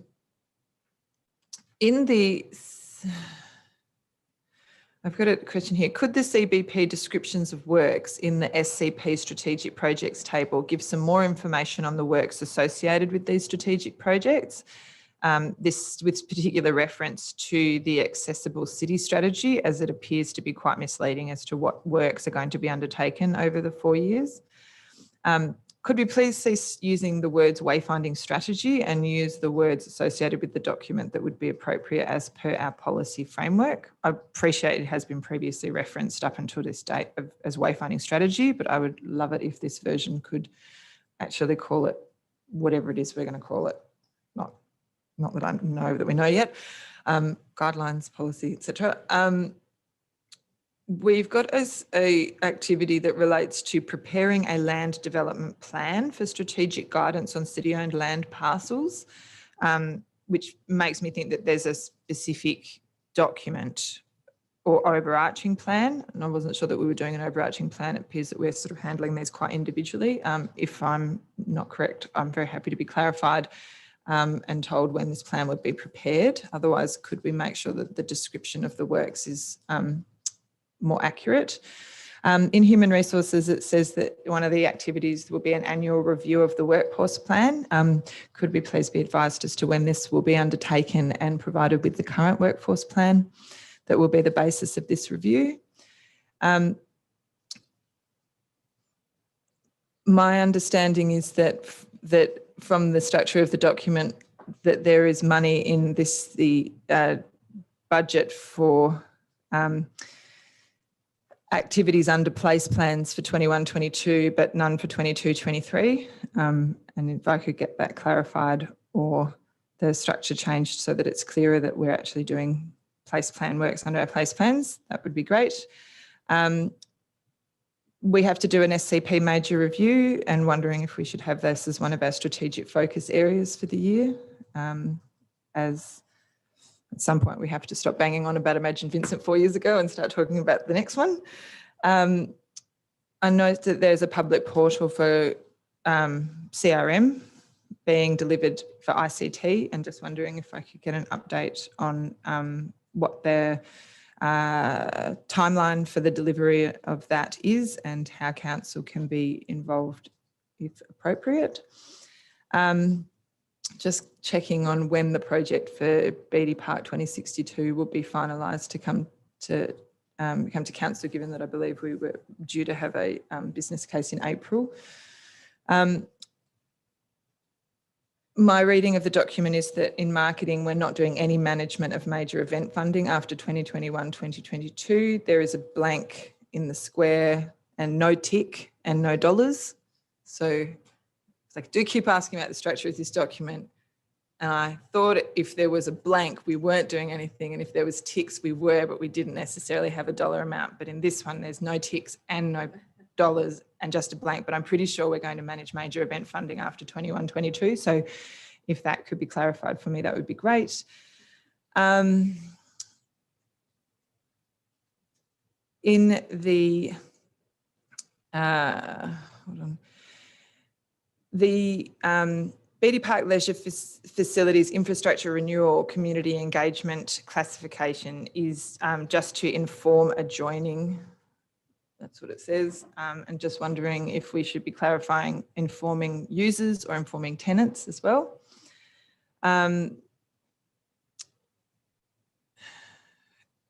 My understanding is around the solar voltaic panel installations that we've assessed that the level of engagement would be at consult. However, my understanding is that we have, for the projects that are listed within the document, we have already consulted on them and engaged on a number of them, and a decision has been made to proceed. So I'm just wondering if that is correct.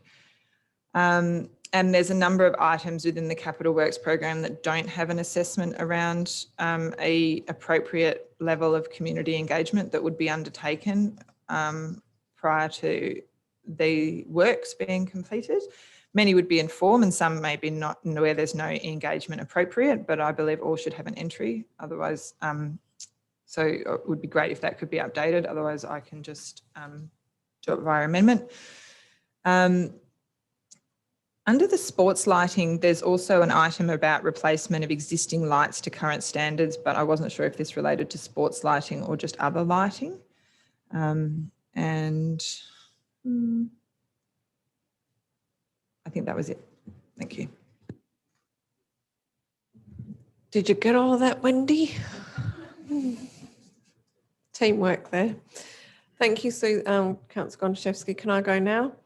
Okay. I'm trying not to repeat anything that you've already raised. Strategic focus areas for 2021-22. I wondered, given that we're still delivering our indoor pool works at Beatty Park and that's got some way to go with change rooms and slides, etc., I wondered whether the strategic focus area being Beatty Park 2062 should actually be broader than that, given that we're implementing a major project right now and that the 2062 has a bit of a way to go. I thought that's probably not necessarily, in some ways the indoor pool works are happening and are right now in big strategic focus. I also thought that this is missing a piece under our strategic focus areas around major capital investment in core community infrastructure. It does talk about developing our project management capability to deliver a large increase in our capital works program, but I don't think it misses the whole picture about the fact that we're doing major investment in core community infrastructure, whether that's roads, community halls, etc. I think that's a major piece for the year, and that then leads into the issue around project management. I think development of Britannia Reserve Northwest and the Hayne Street Reserve, I think it's missing a master plan and a development plan there. And I think, Susan, did you raise the one about developing an agile organisation with an enabling culture of service delivery? Because I think that really just, we need to be careful that what we're saying here is meaningful and people understand what it is we're actually going to do. And that, for me, I don't actually know what that is doing. I understand the sentiment, but I think it is sentiment and it's not clear about what that is. Under the workforce profile, I found it a bit confusing that the workforce profile is broken down into different service areas to the financial summary by city service area. This doesn't align. And I thought it would be better if they did align. And also, just under workforce profile, it talks about marketing and partnerships. And I think that's now marketing and community development. And given that they're quite different arms of the organisation, I thought it would be good to split that down further under both workforce profile and financial summary by city service area. So if they could align and we could have a further breakdown. Under the corporate governance, strategy and governance, I just wanted to query the $100,000 for the council election process. I'm trying to draw on my memory. I thought it was typically around, I've got a figure of $52,000 in my head potentially up to 70, but I don't think I've ever seen it listed as $100,000. So I just wondered if that figure could be checked in terms of the cost of running an election, and also there'll be a difference in a mayoral election versus a non-mayoral election, so the figures should actually change. Under sustainability and innovation services, it talks about a corporate process management system. I don't know what that is and would welcome some more information on that. Under human resources, it talks about establish a benchmark remuneration review process, but I did wonder whether that should actually fall under the EBA negotiations. I think I've raised that previously. We might not have the same perspective on that one.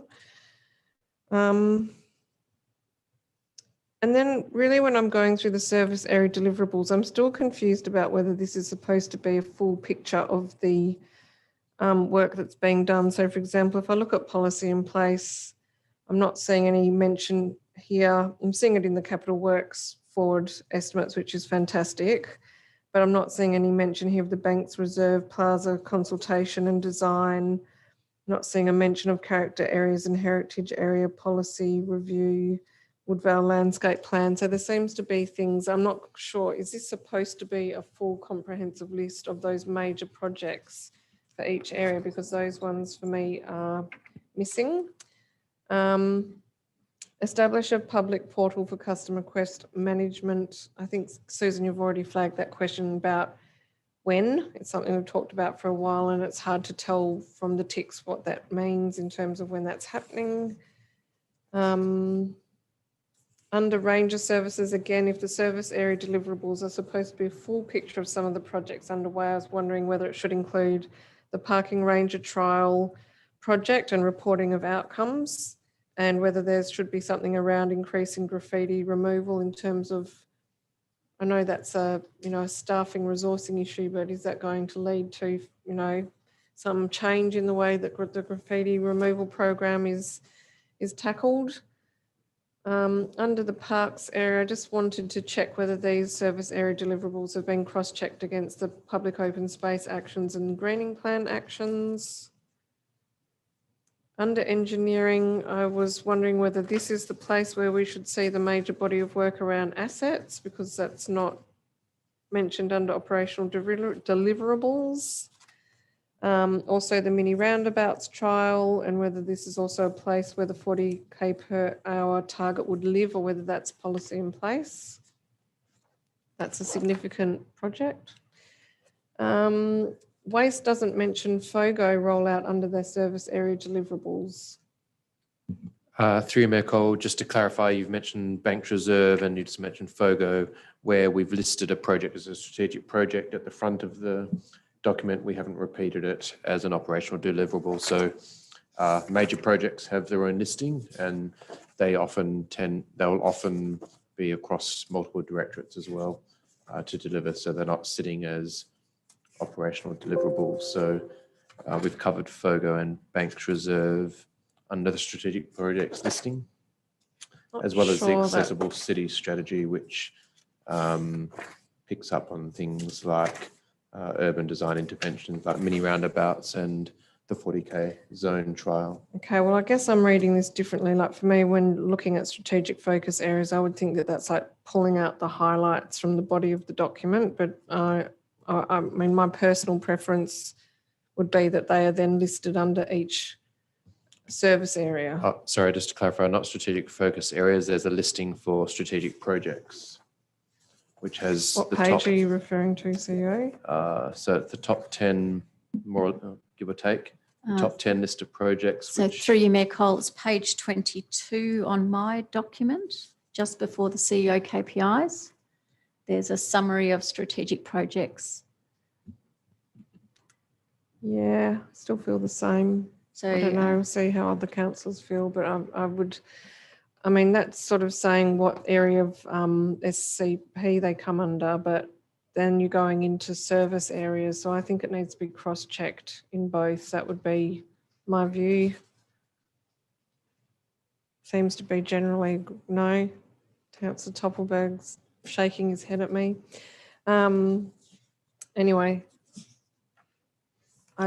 It's very easy for us to reference the strategic project lead in their service area, that's very easy for us to do. Okay, thank you. Can I Appreciate ask that. a question, Mayor Cole? Yes, of course. Through you and perhaps to you, would it resolve that conjecture if the title of that page was strategic projects with cross-service area, like something that actually referenced major strategic projects with cross-service deliverables, so that it was clear that that was something that was not I easily guess- pulled apart in elsewhere? Yeah, and then maybe or- if it actually said which service area was involved in delivering the projects. That's That's another I get option. because the other problem, the other way, would there not be a concern? That's the question. Would there not be a concern that you actually lose it's either repeated or you could perhaps lose it if it's broken up into its service areas Oh, to no, the I point would where like it to remain, but I think it either Sure. notes which service area delivering those projects, or it's then also under the service delivery areas.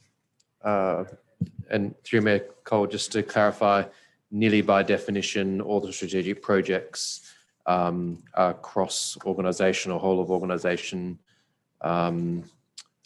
initiatives and responsibilities. So there might be one project owner who lives in one or works in one team, but it requires the collaboration of multiple sections or the entire organisation for some of those initiatives like community engagement and reconciliation.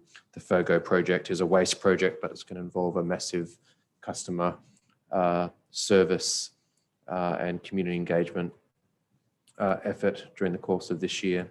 And the master plans transition from a planning design into a delivery stage as well. Perhaps CEO, then it could have a category that would say service areas, and then it could say lead service area, and then other service areas that are involved, because I think that the structure of the document is about which service areas are doing what, but then it's not captured in that part of the report in terms of our major projects.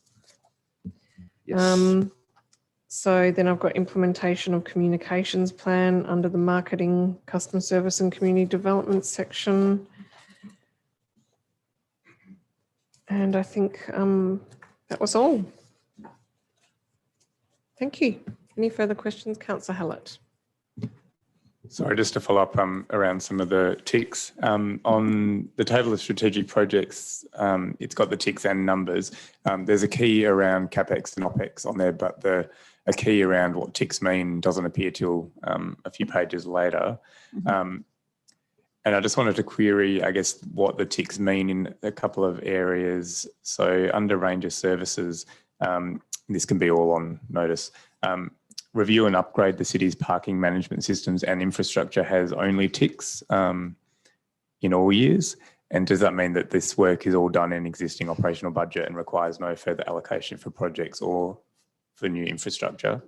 And then under parks, in the greening plan, there's a 37.5 grand for this year, which I'm wondering is if that's Woodville Reserve to match those numbers, but then that is something that's in the strategic projects that also appears elsewhere, or it might be something else. And then there's 161 for community programs and events, and wondering what that is for, given that that's only for this year. Through Mayor Cole, I think in terms of the events funding one, I think there probably is an error which Councillor Gontaszewski mentioned, which is that obviously continues year on year. As a general principle, the tick indicates that it's funded through operational, through the operating budget. So, and the specific numbers cross-reference to the 4-year capital works program where we have made a commitment of a particular amount of money, and you can see that direct correlation between the money in the 4-year capital works budget and then how it lines up to those particular projects. I will, though, update that to make it a little bit clearer as to what is a tick and what are we trying to say. I think in our future evolution of this document, we're looking at actually adding a little bit of terminology. So particularly where it's project-based, where we can say it's in the design phase or it's in the implementation phase or it's in a project review phase. So we weren't quite at a level of maturity to be able to do that this time around, but we are certainly, this document is a lot more robust in terms of the 4-year capital works actually lining up with the activity programs, and it's really a lot easier to sort of see what's happening where. But I'll make sure that those ticks make a little bit more sense. Through you, Mayor Cole, just adding a comment about Woodville Reserve and the greening plan. They are actually two separate items, and we'd be looking to request additional funding at quarter budget review for Woodville Reserve landscape plan. Councillors? Okay, thanks everybody. That takes us on to item 8.2, council proceeding guidelines and minor amendment to meeting procedures policy. Any questions? Councillor Gontaszewski. Thanks. Just in relation to conflicts of interest and other disclosures, I don't know if we can say that they must be emailed by 3 p.m. because that's not, like, they can be made at any time up until the item, is my understanding. So if we could just get that wording changed, because I don't think I've ever got one in by 3 p.m. So Yes, through you, Mayor Cole, that's fine. We can change that. I think it was like a previous policy that said you must submit your amendments. It's like, no, we don't. Technically not under the Local Government Act, not required. Okay, any other questions on this policy? Yes, go ahead. if we have no limit on people attending a meeting for general question time, why are we limiting the number of attendees for a deputation to 5? I understand limiting overall speaking time for a deputation, but I'm not necessarily so supportive of how many people speak as part of that extended time. And just wondering if there's any rationale for that, or if I've read it wrong, but I don't think I have.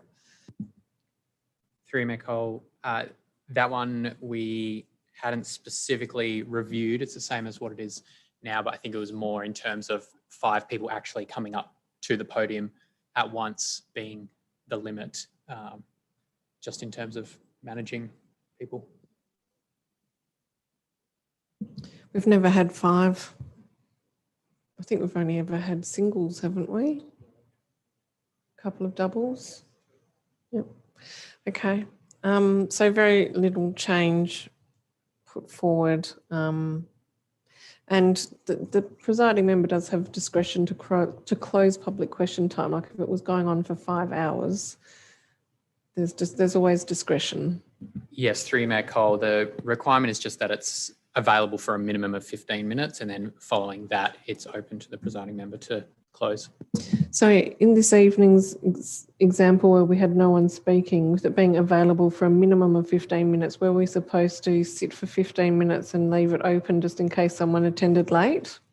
Through Mayor Cole, I don't think so. I would say that it may be good practice if somebody came 10 minutes and said, oh, it's already finished. It might be worth allowing them to speak, but I think that would be up to you as presiding member.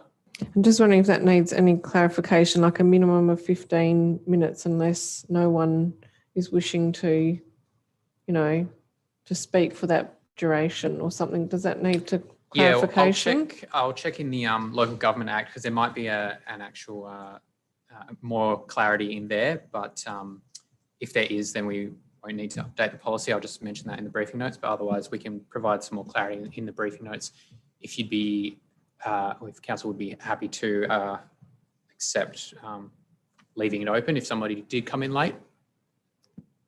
Yeah, always open to hearing public comments. It's very unusual that we haven't gone for 15 minutes. So, okay, thank you. I appreciate that update in the briefing notes. Any further questions? Okay, that leaves 8.3, information bulletin. Councillor Loden. I'm disappointed Jay's not here.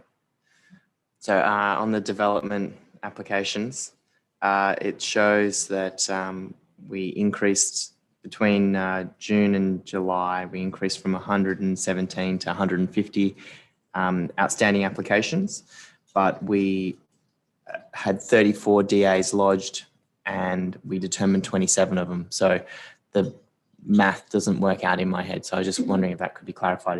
Was there more DAs lodged than was stated, or did we not assess as many as we thought, or is it not really that there's 150 that are outstanding? Through you, Mayor Cole, we'll check the math and get back to you. Any further questions? Councillor Gontaszewski. Thank you. Just on the register of reports to be actioned, where we have a council decision that that requests or requires something to come back by a particular date or a particular meeting, and that's not met, it appears that this due date or timeframe for completion, etc., is occasionally sort of edited with a new date added. And I'm just wondering if by council approving the information bulletin, I presume that is administration assuming that council is then approving the new date for the provision of the work without requiring a more detailed explanation as to why that work was unable to be undertaken. Am I correct in that? Through you, Mayor Cole, if we had a specific question from elected member about one of those items, then we can provide that in the briefing or in the notes. Yes. Okay, so I believe that could I just request that for anything where there is a council decision that has reference to date, that that date has not been able to be met, that in the briefing notes we actually get a specific, perhaps a little bit more detailed description on each of those for this month. Just, I think there was the Hyde Park parking that was withdrawn, but that had a specific date that it was due to come back. I think there's obviously Betty Park 2062, there's prosecution enforcement and a report on North Perth Common. But I wasn't here last month and I wasn't, so I'm not 100% sure where certain things are at. So that would be really useful. Thank you. Thanks, through you, Mayor Cole. I think on those three items in order, the Hyde Park parking, we went to community consultation, more issues and questions are raised, which in our view, after looking at those consultation results, we thought we needed to do more data collection. So our rangers are doing more survey data now to be able to preempt that request and provide that to council at the next meeting. I'm just looking at the director to confirm that that'll happen at the next meeting, with us undertaking further parking surveys following the community consultation. So yes, that is been delayed by 1 month. We have discussed with the mayor and scheduled a update from our heritage consultants to this month's council workshop on the Betty Park 2062 project, which is Tuesday, the 24th of August, 23rd of August. And the third item you mentioned was North Perth Common. And we also wanted, there's a lot happening around North Perth. We've actually drafted a report that was going to come to this meeting, but there's quite a lot of movement around North Perth, a major planning proposal adjacent to North Perth Common, and we're scheduling that report to go to a council workshop for a presentation and full discussion around how North Perth Common's operating, the fact we've recently put in the median closure. We have a project around View Street car park. There's a major DA for the site adjacent to North Perth Plaza, and obviously the ongoing activation around North Perth Common. So we haven't brought that to this council meeting, but it'll go to the council workshop this month, followed by a council report next month. And through you, Mayor Cole, I'll just talk to the acting manager or potentially the new manager when he commences next month about having this information bulletin to have a summary at the top of the frame to provide that commentary where there's been changes or any changes to those council decisions about particular dates for responding. Thank you. I think that would be very useful. Any further questions on the information bulletin? Councillor Hallett. Just in terms of the Hyde Park delay, have any community members been notified of that delay?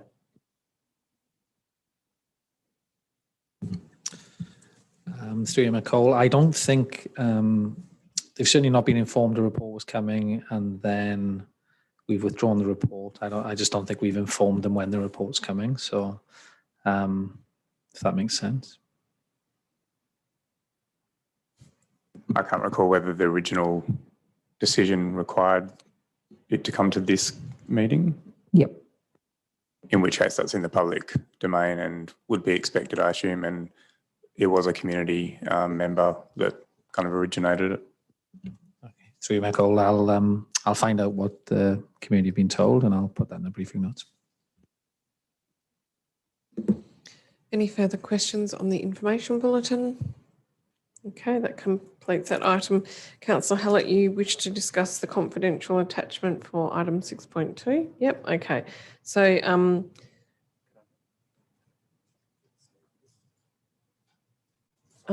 well, I just would like to say, Aggie, thank you very much for attending the meeting this evening. Thanks for your email today and for having a chat with David McLennan. A member of our health and compliance team will be in touch with you tomorrow. So thank you. We just have to have one of the confidential attachments is being discussed. So sorry to ask you to leave. No, I've actually never attended a meeting before. Oh, good. Well, you're always welcome. We're here every Tuesday. Well, not every Tuesday. We're here 2 Tuesdays of the month. Good. Great. Okay, thank you. And for council members, this is Peter Varis, who will be commencing at the city's as the city's new executive manager of governance. And you've come to a relatively quiet meeting.